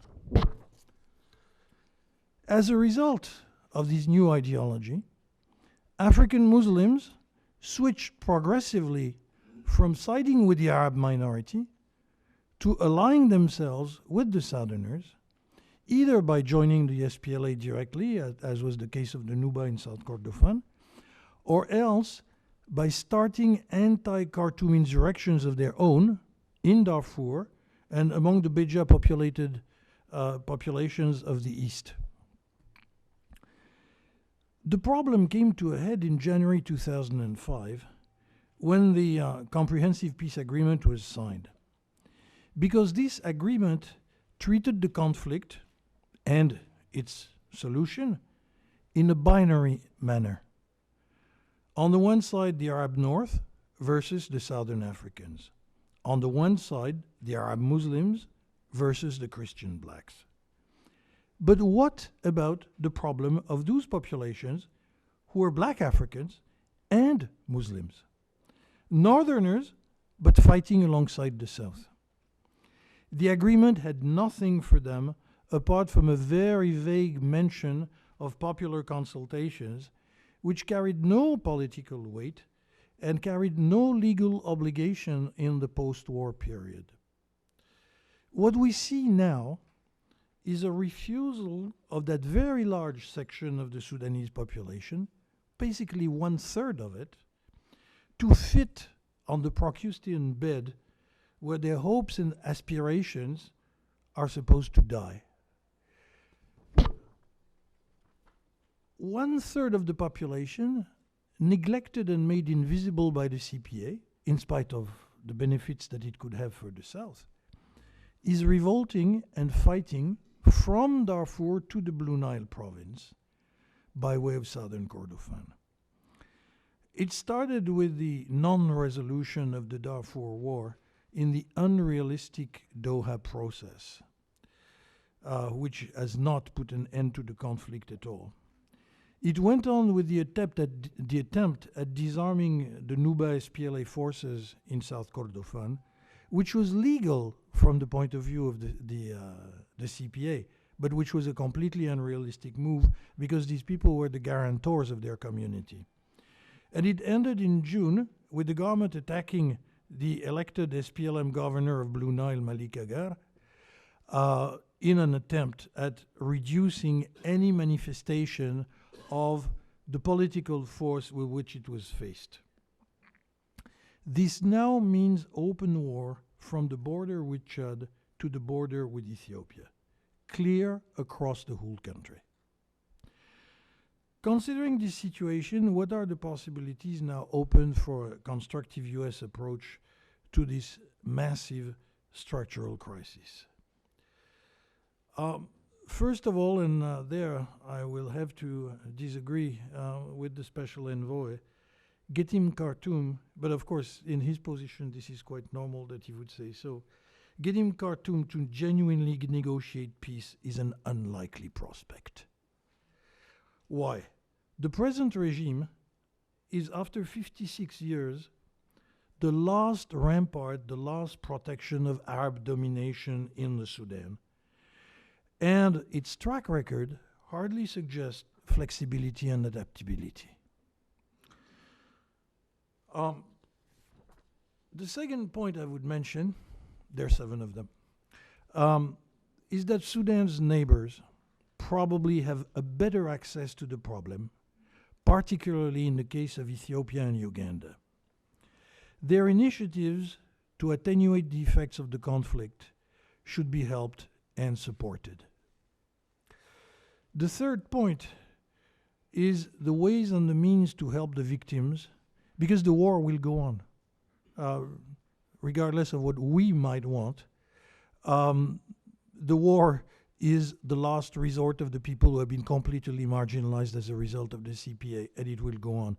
So ways and means to help the victims, regardless of Khartoum's claims about the fact that they're bandits or rebels, should be helped and furthered. The fourth point is that consultations with the Juba government and military support to the Southern Sudanese Authority are necessary to help them guard themselves against northern destabilization attempts. These are going on now, and they will go on, and they're a kind of quid pro quo of what is going on in the strip between north and south. The fifth point is to discourage Eritrean intervention in the region. It has already occurred with the help that Eritrea has tried to bring to the George Athor group. We have seen what the Eritreans have done in Somalia. It is still going on in Somalia, and very likely, given the desperation of the Eritrean regime, they will try to fiddle with that situation in a most nefarious way. The sixth point is that there should be contacts with the SPLM North, and I was extremely happy to realize that the special envoy had taken the important step in Kampala of meeting with them, because their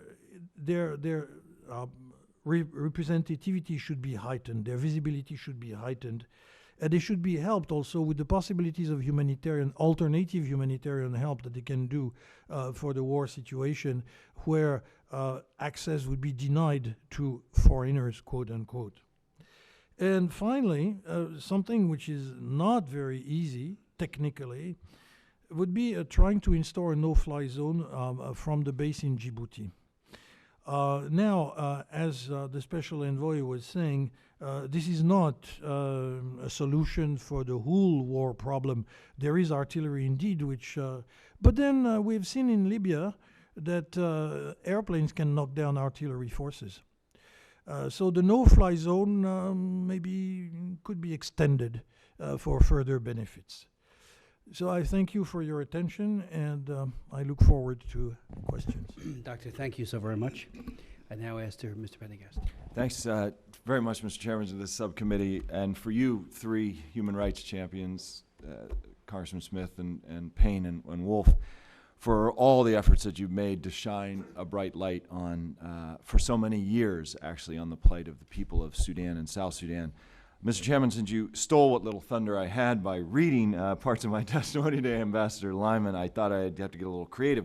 So I want to pick up on something that Ambassador Lyman testified on. He talked about the importance, and as President Obama said directly to President Kiir when they met in New York at the United Nations, the very strong emphasis the United States has on trying to stop the South from giving any kind of support to the people in the Nuba Mountains and in Blue Nile and even in Darfur, and their very strong opposition, at least stated at this point, to any idea of doing proactive civilian protection, such as the kind of things that you have been very strong in asserting, the at least consideration of ideas like a no-fly zone.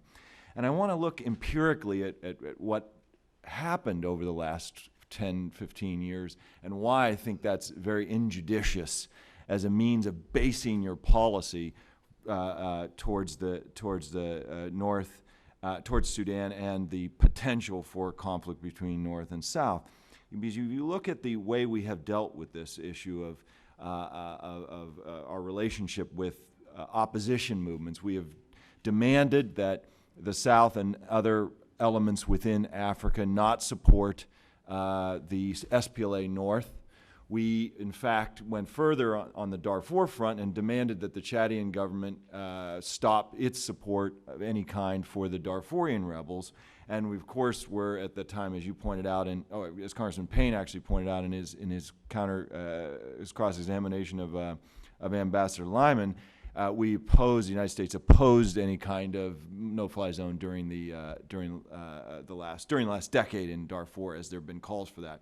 So the result has been, interestingly, a weakening of the rebellions, a splitting of the rebellions, which makes it actually less likely that they will come to the table and negotiate and be able to deliver a real peace deal. It makes it more unlikely that the government of Sudan will come to the peace table and negotiate with elements inside Sudan that are actually strong enough to exact concessions. The one and only exception to that is the referendum in the South, because the United States, led by the Congress over the last 15 years, stayed very, very supportive of the South Sudanese aspirations for self-determination. We were unwavering. Congress was unwavering. The activists that cared about this issue were unwavering, and every time the Clinton or the Bush or the Obama administration sort of swayed off to the side, Congress battered them back to where they should be, and we were front and center, right behind General Sembeo, in negotiating the deal that got the self-determination referendum that's called the CPA, the only, by the way, element of the CPA that was implemented. Then we stayed on the ball, actually dropped it for a while with General Gratian, then picked it back up because history never ends. And President Obama himself led the policy process, and we led the international community to back the South Sudanese heroic efforts to have that referendum held on time and peacefully. That's the successful model of us being supportive of opposition demands for change, not running away from them, not finding ways to undermine any kind of support to the opposition. It simply flies in the face of the facts of our history here in Sudan. So I want to just use the rest of my time to go straight to the policies that I think the U.S. Should be pursuing now in Sudan. And the trigger, today we may not be able to get President Obama's attention to alter this policy immediately. But I do think people streaming out of the Nuba Mountains and Blue Nile the way they're doing out of Somalia now, because they're starving to death, because the government of Sudan, 2 or 3 months from now, because the government of Sudan is blocking and denying humanitarian access and using food as a weapon of war, as they've done over the last 22 years of their rule in Sudan, I think that will be a potential for a trigger. We've needed triggers of street protest in Egypt. We've needed triggers of the march across Libya that the Gaddafi forces. We needed the guy literally setting himself on fire in Tunisia. You need triggers, and I feel like this potentially could be a trigger, and we need to be ready, those that have advocated for so long for a stronger policy to push the Obama administration to go in the right direction. The 3 areas I think we should focus on are democracy, protection, and justice. And these are very consistent with everything that this subcommittee and you, Congressman Wolf, have pushed for so long. And I want to just get very specific quickly on each of those 3 areas. On the democratic transition side, we have so many levers of being supportive of opposition elements within a country that is authoritarian. There are the above-board efforts that we all know about, that we've all supported, the NDIs and IRIs and all the kind of political party development and civil society support. There are also under-the-table ways of doing it, and I think we need to look at all those ways of strengthening opposition now in the face of this authoritarian regime in Khartoum. Secondly, under democratic transition, I think building and unified support internationally for elections that are internationally monitored. It probably won't happen, but at least we're leading with the right principles. And now we've sort of capitulated on basic principles. We're not dealing with what we ought to be fundamentally dealing with. As Ambassador Lyman acknowledged, the fundamental issues are the abuse of governance at the center of the country. Well, you get it that one way you get at that is democratic elections. And there are elements within the regime that want this, elements regime that don't want it, so push it and help create divisions within. The third piece on the democratic transition side is we have wasted years chasing all these different peace processes in Darfur and in South Kordofan, Blue Nile, and East, and all these other places. And now we're going to take the unusual step of bringing the Darfurian parties, some of them, to Washington at the end of this month and waste more people's time. Instead of cratering that process, accepting and acknowledging that it was dead a long time ago, the Doha process, and folding our peace efforts into a national strategy that addresses all of the core issues at once. All the regions share the same problems. They're cut out of the pie, the division, the slices of the pie, politically and economically. That has to be restructured. Constitution has to be revised, and we have to end up with elections that allow people of Sudan to just choose their leaders. That's the democratic transition part of it. The second part is civilian protection. This is the one where we get all hung up on. Everybody gets very agitated, and we spend a lot of time divided. First, I think everyone agrees, but unfortunately the administration hasn't moved on it, that we need to have those really harsh sanctions. We don't need to crow about it. We just need to go after the businesses. Really, it's the businesses that the senior members of the National Congress Party are financing. The military-industrial complex that keeps this country afloat, that the Iranians have invested heavily in. This is where the money is. Let's go after it. And if we can't freeze those accounts, then let's identify it and publicize it and show the people of Sudan how this regime is stealing all of the oil money and keeping it in the hands of a few people. So there's at least the idea of exposure, even if it's not going, even if we can't get at those assets to be able to freeze them. So that's the first element of civilian protection. The second element is really pushing the administration to look at how do you protect those people in the Nuba Mountains, in Darfur, in Blue Nile from these aerial attacks. The reason why I would differ with Ambassador Lyman, and Gerard just got to the point right away, is that, yes, of course they have artillery on the ground, but the biggest advantage that the government has had in all of these conflicts in Sudan has been their air superiority. Take that away from them, and you suddenly get the herding stalemate that the North and South had to get the CPA, to get the referendum. Absent the herding stalemate, absent removing the air advantage, the war actually will go on longer, which is precisely what he said is what will happen if we actually do these things. So I feel like our analysis of that is completely the opposite, is this would actually accelerate peaceful end to the conflict as opposed to throw gasoline on the fire. And then, of course, third point under civilian protection, and this is the one we can have a big difference right now. To prevent those people from streaming out of Nuba Mountains and Blue Nile, starving to death 3 months from now, we need a cross-border program of humanitarian assistance right now. The United States did it in the South. The U.S. and Europe did it in the South in the 80s, before Operation Lifeline Sudan. We did it during the time of Mengistu, during the Great Famine in Sudan, in Ethiopia, where we initiated the cross-border operation, saved millions of lives in Ethiopia and Eritrea. We can't sit back and just beg the Sudanese government to let humanitarian agencies in to stop starving their own people. We need to jam them by pushing food assistance through the border like we've done in other places. It's not like this is the first time. We don't have to reinvent the wheel. Finally, support for justice, and I'll close very quickly. We need to increase our support for the apprehension of those already. Arrest warrants have already been issued for, including the president, and your follow-up comments, Congressman Smith, were very helpful during Ambassador Lyman's testimony. In that way, going after the countries that are supporting his visits when the president goes and visits these countries, and then especially as that further cases of the International Criminal Court be opened of specific senior members of the National Congress Party that are most responsible for the atrocities, not only that were committed in Darfur, but also in the Nuba Mountains and Blue Nile and Abyei. And if any of these things happen, anything we've talked about today, your recommendations and ours, it will only, I believe, be because Congress takes a leading role, just like you have over the last 20 years, in crafting a meaningful U.S. policy and demanding meaningful U.S. action that, in the case of Sudan, can actually save millions of lives. Thank you. Mr. Prendergast, thank you so very much for your testimony, for your leadership. You talked about us being battlers. Well, you've been a battler in chief. And I applaud you for your profound impatience with the situation as it is, because no matter who's in the White House, you have been consistent and you have been absolutely bold. So thank you for that.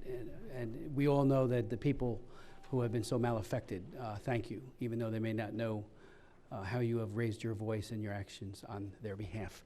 I would just point out, and I didn't say this earlier, but Agut Deng, who was a translator for Mr. Deng, is a lost girl herself. She lived in a refugee camp from the age of 7, spent 10 years without her parents, apart from her parents, and so she too is a very noble and courageous young woman, and thank her for her courage and for being here today. I'd like to now ask Ellen Ratner if she would present her testimony. I'll go quick. First of all, just a correction for the record, I'm not with National Public Radio. I'm Talk Radio News Service and Talkers Magazine. Thank you, Chairman Smith, Ranking Member Payne, and members of the subcommittee. My name is Ellen Ratner, and since 1993, I've been a journalist here in Washington, and I've been privileged to cover Capitol Hill and the White House as a member of the radio TV galleries here. My interest in South Sudan began when, as political editor of Talkers Magazine, I was approached by Joe Madison, a well-known radio colleague, who suggested that we form a diverse group of hosts to travel of what was then Southern Sudan. We brought with us 6 hosts, each representing a different point in the political spectrum, from left, right, and center. The humanitarian organization Christian Solidarity International arranged and guided our trip. I've traveled extensively through the Third World, and despite our religious differences, I am Jewish. I've been very impressed with Christian Solidarity International's impressive work, low costs, and efficiency. Our first visit was in March of 2008, moved me greatly. We met with the president of South Sudan, President Kiir, and then went to Gat Machar in Awil, North County, where we slept in tents and saw abductees who had been liberated from the north. I say abductees because it's not politically correct these days to use the word slave. In the late 1990s, Bashir's government in Khartoum successfully pressured the United Nations agencies and many members of states to refer to Sudanese slavery as abduction and slaves as abductees. However, as a member of the press and as a radio person, I call things as I see them without political niceties, and let me assure you and assure the subcommittee, what is happening is slavery, plain and simple. People are being beaten, stabbed, raped, and having their throats slit. The violence and murder is committed because these individuals are considered by their captors as war booty. In the minds of their captors, they are outside the law. They can be beaten, raped, insulted, branded, and even killed with impunity. If there's anyone on the subcommittee who doubts the horrible reality of Sudanese slavery, come with me to South Sudan. I'd be glad to take anybody in this room. After my visit, I came back to tell the story, and I've returned to Sudan regularly. I just left there on Saturday to attend this hearing. And even these hearts, the heart that I'm wearing right now is made by women who have seen at least one person killed in front of them and is in our PTSD recovery group there. In the course of these visits, my life has been profoundly changed by a blind teenager, Sudanese boy named Kiir Deng, who I'm sitting next to. He's a member of the Dinka tribe of South Sudan. I met Kiir in September of 2010 when I was asked by John Eibner of Christian Solidarity International to help him. John knew that I too had lost vision in one eye, and after 4 retinal detachments, what I have in my right eye was saved by Dr. Julia Haller, who is now the ophthalmologist in chief at Will's Eye, and she is also the surgeon who guided the team for Kiir's surgery. I also serve on the board of Lighthouse International, and Mark Ackerman, who's the president, is here as well. And since I enjoy some of the access to the best eye surgeons, I came to serve as Kiir's sponsor in the United States. You've heard Kiir's story, so I'm not going to review that, although it is in my written record. And I want to say that every time I look into Kiir's damaged, unresponsive eyes, I sense the unspeakable suffering endured by him and his mothers and the countless others still being held. I certainly heard about slavery growing up. I grew up Jewish. I attended Passover services for 2 nights every year, and I've heard about slavery. So the whole idea that it's happening currently very much moved me. The world has really known about the horrible reality of Sudanese slavery in our time, and it is that Americans, I believe, should be paying attention to this. I've certainly been talking about it on radio. The 2000 peace accords ended hostilities in South Sudan, but and also the North Sudanese government sponsored slave raiding, but negotiations have failed to produce a mechanism for the liberation and repatriation of slaves held in the North, like Kiir and his mother. We are very much working with the Arab Slave Retrievers and Christian Solidarity International to try and get Kiir's mother out of slavery. In 2000, then Secretary of State for African Affairs, Susan Rice, said we have an obligation not to speak out, but to ameliorate the suffering. And despite official condemnations and blue ribbon panels, there's been little done by the U.S. government or UN agencies, and by the way, we also cover the United Nations at Talk Radio News, to ameliorate the suffering of South Sudanese slaves. Mr. Chairman, Mr. Payne, members of the subcommittee, it's time to take affirmative steps. Christian Solidarity International, in concert with thousands of people of goodwill, regardless of race or religion, have stepped in to fill the void.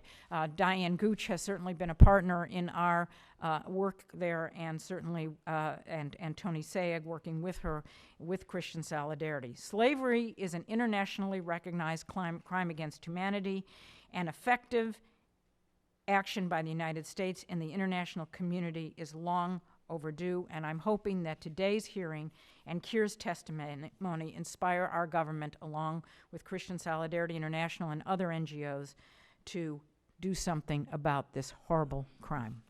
Thank you. Ms. Ratner, thank you so very much for your testimony and for your very strong and principled advocacy. It's certainly, I think, having a profound impact. Let me ask you just a couple of questions of our distinguished panel. And I did, as you know, Mr. Prendergast, borrow some of your testimony to ask Ambassador Lyman. I think it's important. Very often I think we ought to try to reverse the order, but protocol usually wins out, and the administration goes first, so they don't get to hear what you have to say, which is why I tried to tee that up for him to try to get a response. So I thank you all for your testimonies. Without objection, all of your written testimonies will be made a part of the record. Mr. Prendergast, you mentioned that the opportunity for more aggressive action may come in the next few months when the denial of humanitarian assistance, which will skyrocket, as you say, in South Kordofan, Blue Nile, and so early warning, it's coming. It'll be very severe. Skyrocketing is, I think, an apt description. Do you think that the international community grasps that, as well as our own administration? It doesn't. I mean, and I think that, with the competing crises in the region to the north and east, with the Arab Spring, with the Somali famine and other things, that it just isn't, something that's on over the next horizon is just not going to be prioritized as much as the things that are on this horizon. And especially with Libya and Syria unfolding now, and the Somali famine and the effort that's going to be necessary to try to stop tens and tens of thousands of children from starving to death, you can understand why, with all the things coming at people, they just ignore the thing they don't have to worry about for another few months. But our job as activists, and yours, of course, and you've taken this on so strongly, both of you, as the legislative branch, is to take the battering ram and hammer it against the door of the executive branch until they listen. And the people of South Kordofan, the people of Blue Nile, and we've already seen the displaced, ethnically cleansed people of Abyei strewn like rubbish all over the northern part of Bahr Ghazal. We've seen what's happened of 8 years of this kind of a strategy in Darfur, and we just want to get ahead of that.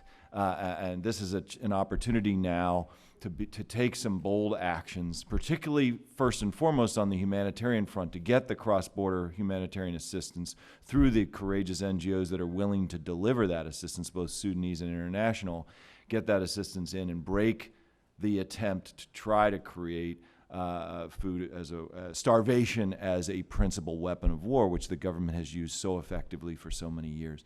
So my feeling is that our job is to push and push, get some early action, but the the sky will open up, I have no doubt, in the next few months. We will have an opportunity in the next few months to push a more aggressive policy.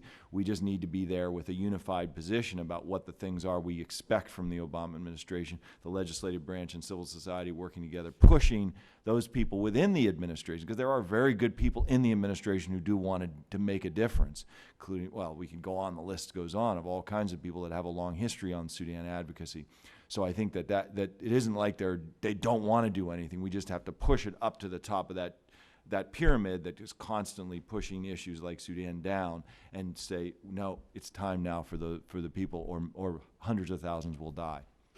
Ambassador Lyman, in response to a question, said that Nigeria and South Africa have not been as helpful. They come at this from a whole different perspective. I'd appreciate your view, especially with Nigeria as president of the Security Council for this month. It seems to me that some very aggressive work on their part, if they could be persuaded, could help mitigate this additional looming crisis on top of the already existing crisis. And Dr. Brunier, you might want to speak to that as well. Ms. Prendergast, and anyone else? I think that it certainly has been the case that some of the members of the African delegation, African Union delegation that have made their way to the Security Council have been difficult on the issue of Sudan, and others have been forward-leaning. Right now we have two countries, as you point out, that have been, unfortunately, some of the biggest obstacles to getting any kind of human rights advocacy moved forward in Sudan today. And so I think what is required, and having done it when I worked for the Clinton administration, you have to send senior emissaries from the White House to their version of the White House in Pretoria and Abuja, and talk frankly about our shared interests and where we're going on this stuff. And that has not been done? And do it frequently, and do it, no, it's talking point 37 in a démarche by the ambassador, our ambassador going in, doing his regular meetings, or, that's not, it just isn't going to get anyone's attention. It has to be a priority. Again, we don't have to advertise it either. Not every diplomatic venture the United States takes doesn't have to be in the headlines. We can go quietly. They will appreciate that. Let's do the kind of diplomacy that actually gets results with Africa, instead of just waiting till the thing is a traffic jam and then sort of issuing, well, they should do this, they should do that publicly. I mean, they're not, now that will dig them deeper into a trench against taking formal action. So I think that's the kind of diplomacy, proactive diplomacy, we need to see on behalf of an issue that matters so much to the American people and matters so much to the United States Congress. I might add a little caveat to that. I've lived the past 8 years in Addis Ababa, and been in constant contact with the African Union. There is a very special feeling there. The indictment of Bashir was taken as an insult to Africa. It's very difficult, but you're trying to talk with people, you say, well, the victims are black Africans. So, yeah, but this is an insult to Africa. And this is the same thing that we saw with this last stand in the support for Gaddafi. There is a kind, I would quote Julius Nyerere on this, when he had a big fight with the Organization of African Unity in 1978, when he was invaded by Idi Amin, and they refused to help him. And he said, you are not the Organization of African Unity, you are a trade union of heads of state. And these were very harsh words, but Nyerere was a very plain-spoken, direct man. And the same phenomenon is at work. It is not that they love Bashir. It's a group thing. And for the United States to try to dictate another position would be extremely difficult. Let me just ask you, if there were a court like the Sierra Leone court, headed so well by David Crane, or the Rwandan court, which were regional courts, would that have been more acceptable? It seems to me that just because it's housed at The Hague, it is the International Criminal Court. It's very superficial. I certainly can understand, and I know you're conveying what you found, but when monstrous deeds are committed, would a regional court have been more effective? Yes, but I can't see a regional court happen. who would be part of that regional court. The only countries that would love to have such a regional court would be Uganda, Kenya, and the usual gang of suspects. And I'm not sure at all that this would happen as an internal part of the AU debates. Okay. Yes. One of the things that's important to point out is I think that, and I think Gerard and I would agree on this, is that, you know, the fact that the first few cases that the ICC took up were African, you know, and that Milosevic. Although that was the special court. That was right. That's special a court, regional court. So, Right. and it appeared, and then Bashir gets the arrest warrant against him, and as Gerard's saying, it appeared to be the International Criminal Court, focusing on Africa, against Africa, at two heads of state. You know, who's next? You know, because many of them have human rights abuses that potentially could rise up, and now we're seeing the Ivory Coast being looked at. We're seeing Libya and a number of other countries. I think that as time goes on and the ICC widens its lens to other regions and begins to pick up on these issues, it'll become less of a stinging difficulty, less of a solidarity-based rejection by a number of these heads of state. But right now the phenomenon is as Dr. Prunier says. However, quiet diplomacy in support of specific interventions, like having an international investigation of what has gone on in the Nuba Mountains and Blue Nile, these kinds of things, working quietly on some of these things could yield fruit. It's not a guarantee, but we need to try a lot harder than we are trying now. And to do that, you have to send representatives from Washington. One last point on the court. Do you feel the U.S. government sufficiently weighed in with Beijing when the visit occurred with Bashir, to get them to do something constructive? I know they're not signatories and all of that, but I mean, the hero's welcome that he was afforded was unconscionable. Go ahead too also, but unlikely we could have changed their view, but we should have been stronger. You could have done it, not immediately, but the Chinese are lost. When you talk to them, they're trying now to get on better terms with Juba. At the same time, they don't want, because Khartoum is their old ally. They're new imperialists. They're not really used to this situation. And of course, they would not accept immediately an injunction of the United States, but the idea would make its way because they themselves are uncertain about what to do. I just want to say one thing. I travel around the world. I'm in Grenada, in the West Indies quite a bit, and in Sudan and other places in the world. And the Chinese are there everywhere. I mean, our presence is minor often compared to the Chinese, and difficult unless we put some pressure on them. Well, they all have their own human rights atrocities to account yeah. for as well. So dictatorships don't usually put people first. Let me ask, with regards to your statement, Mr. Prendergast, about draconian financial sanctions against officials and their associated businesses responsible for attacks against citizens. As you know, in April of 2006, President Bush did an executive order. I think it only included 4 people. It seems to me that list in the annex should have been much larger. But has that been implemented in any way? And I think when you get to the businesses and the connections, in terms of a personal sanction, government sanctions are important, but when you go after and target individuals, that might have a more chilling effect and hopefully an accountability effect as well. Would you recommend, any of you, that the administration promulgate a new executive order, an expanded one building on this one, to hold individuals to account? Yeah, I think that was a really insightful moment.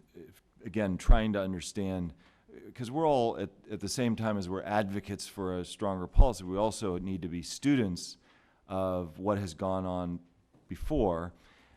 If you remember, Andrew Natsios articulated this whole idea of a plan B, that we were going to, if they don't do X, then we're going to do Y. And Y was plan B, and it was going to be this very, very strong series of deep and biting unilateral sanctions, which we would work to multilateralize aggressively, and talked a big game about it, and then we didn't do it.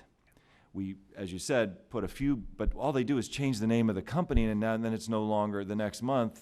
I mean, it's just silly. So you have to chase and have active intelligence that focuses on all of these very wily efforts that the private sector in Sudan and their international counterparts take in order to evade having a light shined on them.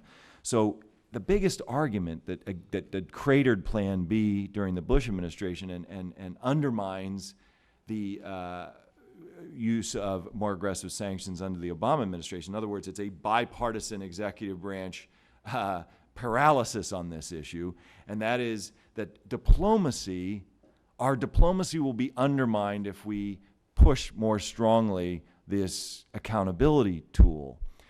I believe, and I think we all share this, the opposite, that in fact, speaking of accountability, then backing it up with these kinds of things, with draconian sanctions, with cross-border humanitarian operations when they deny humanitarian assistance, no-fly zone when they keep bombing civilian populations, that would actually strengthen our diplomatic hand. That would actually mean that we're backing up what we're saying all these years about human rights and governance and on democracy and all the peace and all the other stuff that we're doing. And we would be taken more seriously instead of making these vague threats, never implementing them, and then looking even more like the paper tiger that America gets accused of being all the time. We don't have to be a paper tiger in Sudan if we make some policy decisions that our first interest and foremost interest in Sudan is the people of Sudan. Let me ask two final questions. Dr. Pernier, you mentioned as your fifth point that the Eritrean government should be told that intervening in South Sudan for aiding and abetting such cartoon-based destabilization plans is not acceptable. The danger here is to see a repeat of Eritrea's support for al-Shabaab's terrorist movement in Somalia, and such a development would be strongly encouraged. Who should make that appeal? We have very little contact with the Eritrean government ourselves. What government or governments should do that? And second, and finally, my final question to all of you, obviously, Ambassador Princeton Lyman knew that we had a former slave here today. It's an issue that I have raised. I'm not the only one. Many have raised it for many, many years. As was mentioned earlier, John mentioned this from Christian Solidarity International. Slavery was kind of resurrected back in 1983 as a means of war, exploitation, but also as a means of demoralizing. And as Mr. Dang pointed out in his testimony, the men were killed, the women and the children were abducted, put into slavery, and abused thereafter.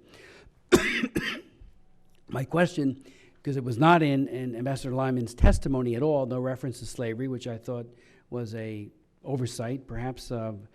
He did say he would address it. Your feeling about the issue. We heard from Dr. Garang earlier in his taped statement, obviously, having died so long ago, so unfortunately. But, you know, this issue seems to be on the sidelines. I'm at a loss to know why.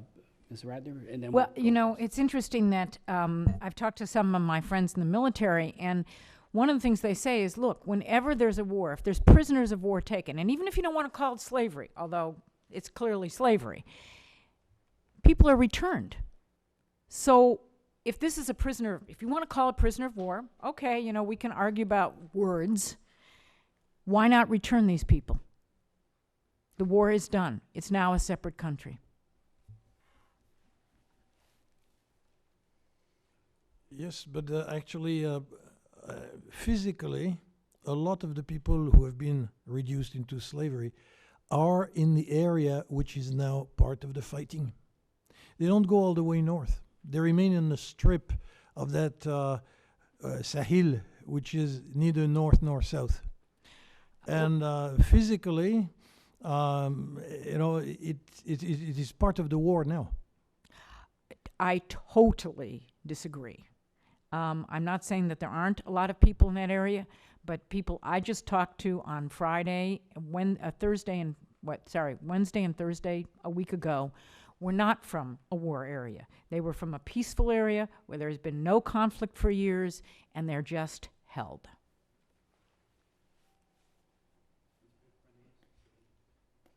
I think that this is a regime in Khartoum that has created an environment and uses starvation, uses slave raiding, uses aerial bombing, uses ethnic conflict. All of these tools, these are the tools that it uses to fight war.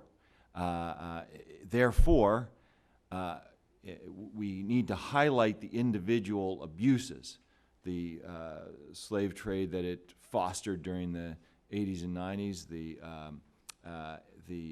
use of starvation as a weapon, all the ethnic conflict that it will foster inevitably in South Sudan, the kind of tactics it's undertaking. And we need to highlight all these, but we need to focus all of that attention then on what are we going to do about that regime that does all these things.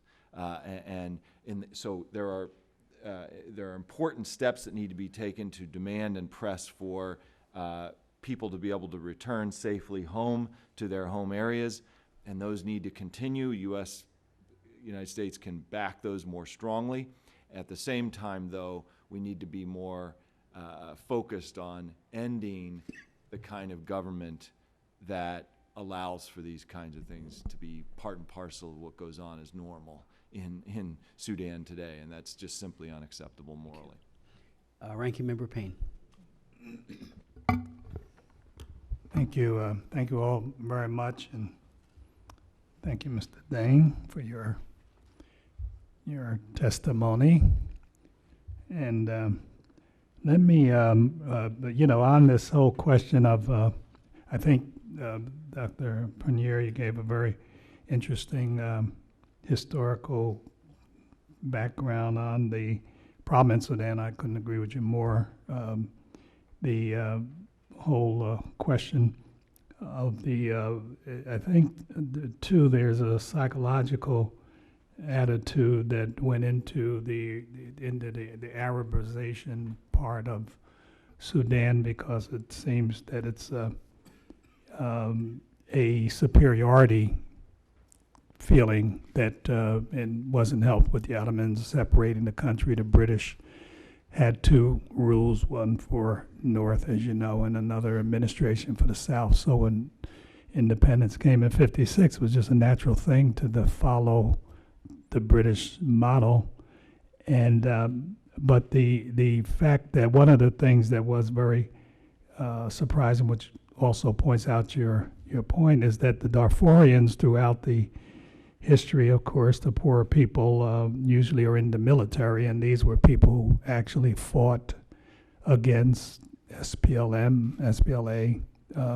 You're in the army, and the army fights, and poor people get in the army, and so when Darfur occurred, because they were Islamic, it kind of shocked people because of the fact that they were Islamic believers, as was the government in Khartoum, where the conflict had been argued for many years, as it was the Islamic North, the Arabic North, against the animist or Christian South, so more of a religious conflict. So that was very alarming and surprising to people, that they went and bombed their own religious allies, which was shocking. And that was, of course, right after the CPA and the agreement between the North and the South occurred. So I think that it's much more of a superiority complex. I agree with these three groups wholeheartedly with what you say, but I don't necessarily agree that I think that Bashir has used his cleverness more so with getting people to say that the indictment of the ICC is, it's because we're in Africa that this is happening, and that it's it's unfair and that they wouldn't do it other places because, you know, you didn't get the outcry when Charles Taylor was indicted. He was head of state. You know, in the DRC, one of the vice presidential candidates, Bimba, was indicted by the International Criminal Court, and when he was simply visiting, I guess was in France or somewhere, or Belgium, he was arrested, and we did not get the outcry. I think that Bashir has used very cleverly and manipulatively himself to somehow influence some other leaders in Africa. Now, I don't know whether they have special relationships, countries that might need oil. I don't know, but I don't think that the overall feeling in Africa is that you're going after Africans, because like you said, Africans weren't killing white men, you know. They were killing Africans, and so I think that he used he used religion to say you're going after me because I'm Islamic. Because when I first got involved in the issue, when the whole question came up of slavery, there was people said, well, there was opposition to raising the issue, and it was religion was brought in. You're attacking us because of our religion, and of course I do think that the Islamic religion has been attacked, unfortunately, and put in a category of everyone being evil and wrong, which I think is wrong. So therefore, it does give the argument to Islamic leaders that they're doing this because of my religion. So I think that because of the long time held discrimination against Islam in general, some of these issues occur. But you know, the whole question of what should be done, I agree with, and the question, and maybe Ms. Pendergrass, you could answer it. If we say we're going to insist that SPLA keep out of South Kordofan, and I, you know, also agree. I don't think that prolonged fighting is the answer.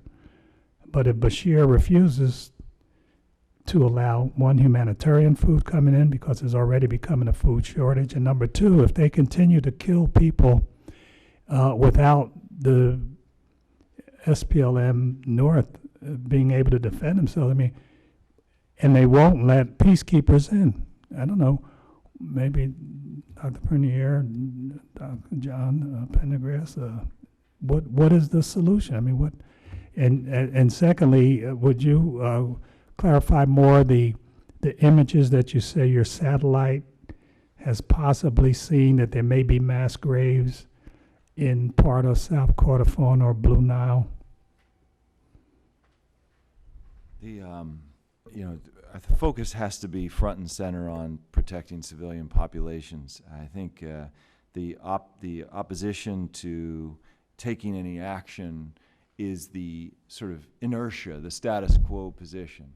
And it'll always be that unless we politicize this issue. So I would actually give a political answer to the policy question, that a group of Congress people, led by you two and others who, like Congressman Wolf, who have been on the front lines for so long, get some senators, and begin to have meetings at the senior-most level at the White House. If you can get the president, great. But Dennis McDonough speaks for the president on foreign policy. He's the key person. He's led on this issue, and he was constructive once he turned and focused on this. He was very constructive on the referendum. Valerie Jarrett, Mike Strautmanis, go for the politicos and demonstrate that there is wide and deep support. And that's you guys leading and getting some of your colleagues to go. I don't think that talking to Princeton Lyman's one of the best ambassadors we have. So it's not him that's a problem here. It's that there was a surge of interest around the North-South referendum. The president got directly involved, bipartisan support for the president to do more. The administration was extremely successful in supporting that and helping to birth a new country. And then it turned away and stopped focusing at a higher level. So you're left with Ambassador Lyman, who has to sort of roll around at this level where nothing gets through the glass ceiling. You guys have to break the glass ceiling like you have over and over again. I don't see how another way to do it. The activists will be out there too, hammering away, doing the ads, doing the call-ins, doing the email campaigns, the demonstrations, the protests and stuff. But we've got to make the issue of protecting civilian populations that you have championed so strongly a political issue somehow, just like it was politicized that we had to be supportive of the referendum, just like it was politicized in the last decade that we had to do something about Darfur. It's the only way we're going to get action on an issue like this. So that I would say that it's incumbent on us as activists to figure out better ways at targeting President Obama for getting his attention and getting some action on these issues, because we already know what we feel we know what the solutions are. We've talked about them many times. We just have to recapture the imagination and the attention of the senior policy people. And so I think finding those folks at 1600 Pennsylvania and making them somewhat accountable to this wide and deep group of Americans who care about these people in Sudan and their well-being, which hasn't gone away. We still have the Darfur Coalition and the Anti-Genocide Coalition and the folks that care about the North-South issues and want to protect them. They're all there. They're still doing their little things. We got to, in fact, have that kind of leadership. So I look at it as very much up to us here in Washington to press and pound the administration when there's a lot of things going on, going into election season, and saying, you know what? All of your pollsters and all of your political advisors are focusing so much on the youth vote. Well, the youth vote's going to swing it this year in 2012. Well, there's a substantial portion of young people on campuses and high schools all across this country who care about this question, that actually care about the fate of the people of Sudan, that care about the fate of the people of Darfur. They may not know all the ins and outs of the policy angles, but they care. This is a policy and political win if this administration, backed by bipartisan congressional support, takes a more supportive and aggressive action in support of human rights in Sudan. I just want to remind both Mr. Smith and Mr. Payne that, first of all, the people who retrieved the slaves are Arabs. And I asked, in fact, one of the retrievers, I said, why do you do this? And he said, because in my religion, Allah tells me that this is the most important thing to do. And that also there are these Arabs Dinka slave committees that give the novidium and set what it's going to cost to get people. So there are, so anybody who wants to say it's all one way or the other, it's not. I mean, there are people who are Arabs who are very much trying to help out. In fact, Keir talked to one of them the other day who's going to try and get his mother. And the second thing I want to say is that in 1994, I was one of the 6 journalists that went with President Clinton's hunger commission to the Horn of Africa, and we went to Eritrea. And Eritrea was touted as this, new democracy. It had just won its, independence or whatever from Ethiopia and this war. And it was touted as AID was giving its money, and it was going to be this great free democracy, et cetera. And look what's happened. So I just want to say I think it's very important that we as Americans keep our finger on the pulse over there, because what happens in South Sudan and Sudan proper can affect all of us for many generations. Yeah, I think that there's no question about it. And I agree. I think you substantiate what I said, that people have broad brushed Islam and Arab people as being all negative, especially since 9/11. Things that are happening is just unbelievable. And I think that's unfortunate, and that somehow we've got to really work out and say they're bad, everything. There was a Christian that bombed Oklahoma City federal building. He was a church-going guy.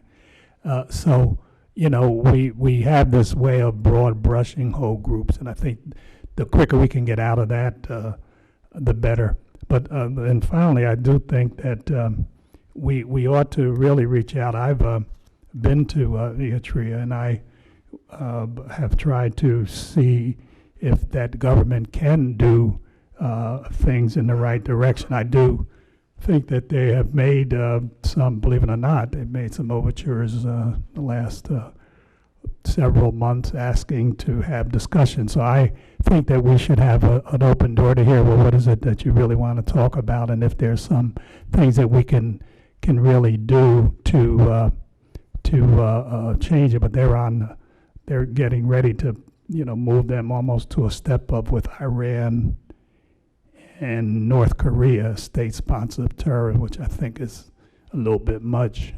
Sudan isn't even close. And I do think that we need to have negotiations with people that we do it with everyone else, North Korea, Iran, but we tend to have things shut off. And I do think an error was made when the border decision was made, and Ethiopia, our great military allies, were found to be wrong in the Bottomay situation. But our policy, our government did not push to enforce the decision, which, that doesn't mean therefore you stay banned for a decade, but our policy is relatively inconsistent. And I think that if we could ever figure out our policy under any administration, I'd love to see that day when we have a consistent policy where you have Assad shooting people down in the street, and Gaddafi's hiding somewhere, and no one's saying too much about Assad.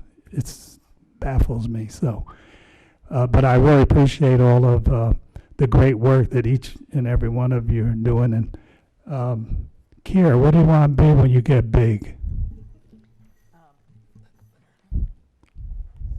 Say again. What do you want to be when you get big? I want to help people. I help people. Well, you can't have a better one than that. So congratulations, and I hope you, and I know you will be able to do that when you get grown. Thank you. You're welcome.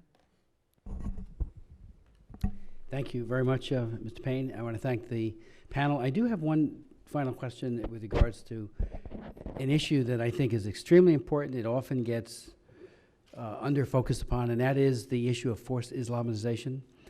I recently chaired a hearing as chairman of the Helsinki Commission on a very disturbing and absolutely under-focused upon issue in Egypt.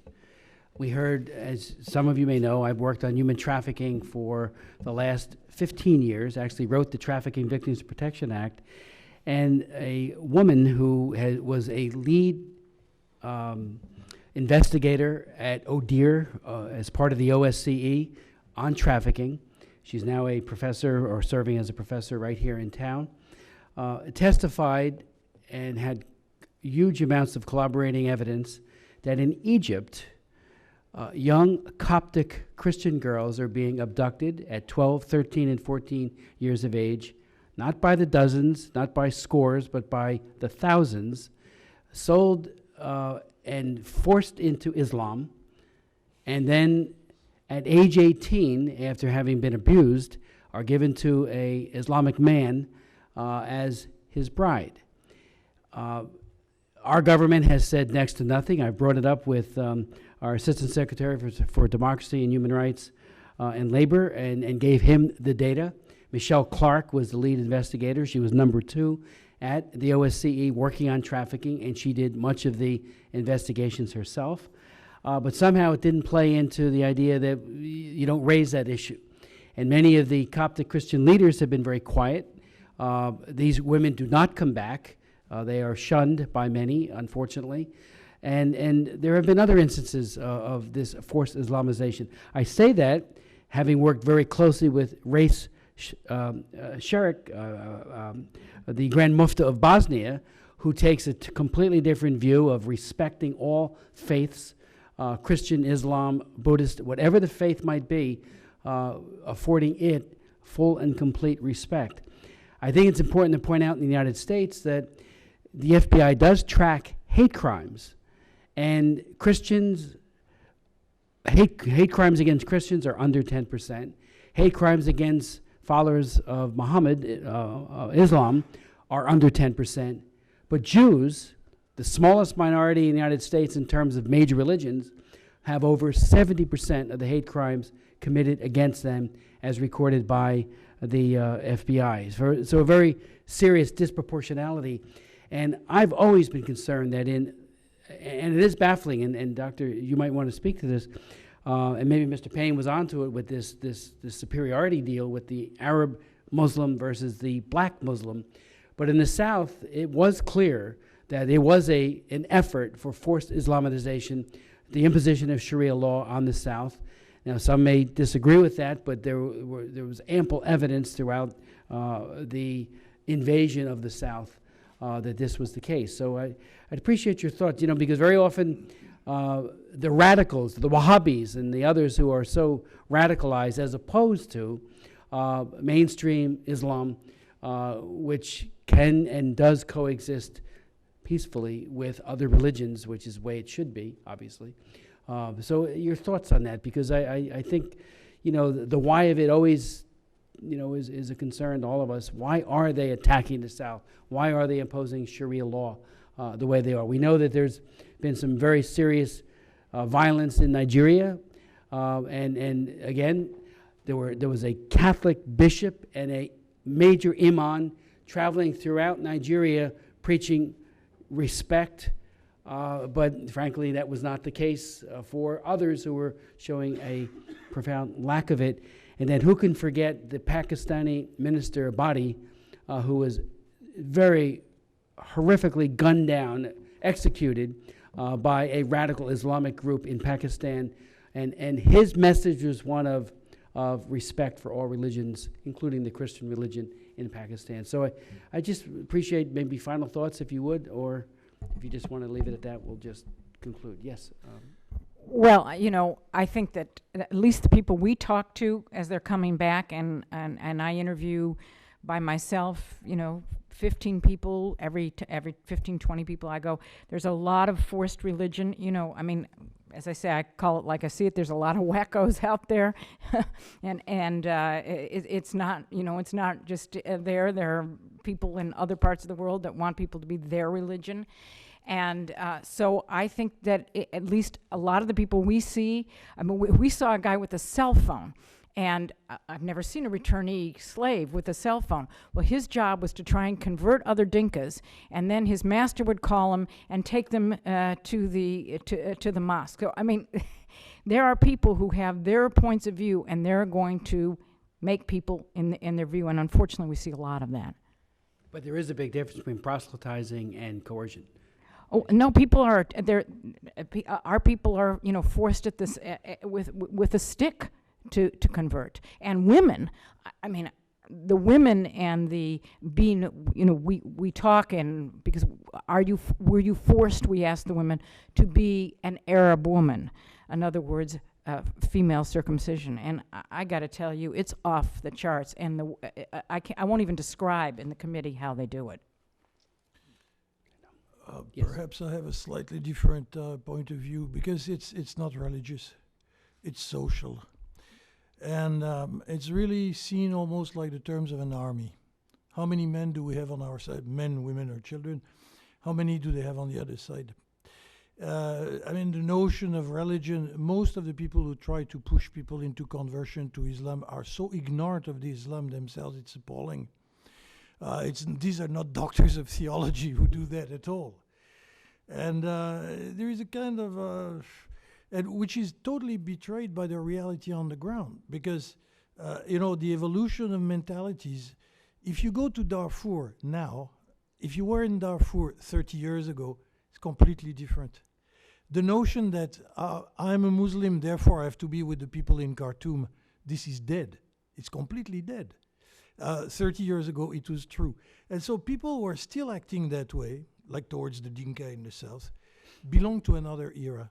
They don't realize it themselves, but they are sort of like walking ghosts. They express the position of a society which has died in Sudan. But there's a lot of them, and they Yeah, take but people, that's- and they are hurting them physically and mentally. Yeah, but that's not because something is dead that it doesn't have supporters. There are plenty of neo-Nazis in Europe. I doubt very much that they ever come back to power. The question is not one of religion, because when you're in America, you tend to think of religion as a spiritual thing, as a personal one. There, it's really a social process which is they try to impose on people, and it doesn't work. If it worked, we wouldn't have the war now that we have in southern Kordofan, that we have in Blue Nile, because the people who are fighting the Arabs are Muslims. I think we can't forget that the biggest jihadist recruitment drives, the biggest forced conversion campaigns during the 1990s were at the height of sort of the regimes, the National Congress parties, then the National Islamic Front's sort of ideological period, were focused in the Nuba Mountains and other border areas, as pushing into those areas where they could target often minority, non-Muslim populations. But the reason why both are right is they did it as a political tool, not because of purely ideologically. Creating enemies to develop solidarity in the north. And I think as the government of Sudan and the regime in Khartoum becomes more and more inward-looking now and paranoid, and as Bashir, as clearly evidence would indicate, is reaching out more and more to radicalized elements that are inside Sudan and in Iran, we need to be very focused on this issue as sort of one of the crucial potential human rights issues in Sudan, the abuse and politicization of religion to suppress human rights. And I think that's what it's about. That's why both of them are correct, I think. Thank you so much for your leadership. Really appreciate your time today, and we look forward to working with you going forward. The hearing is adjourned. You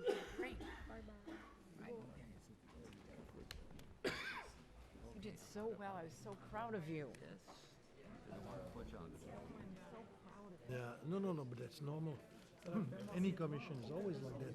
I mean, I was in all these commissions after the Rwandan genocide. Yeah. It's very difficult to go into details.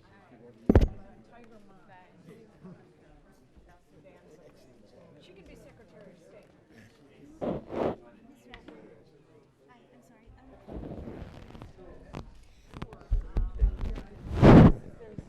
How many other copies? Let me just see. This is my husband copy. And I need to, let me ask the committee.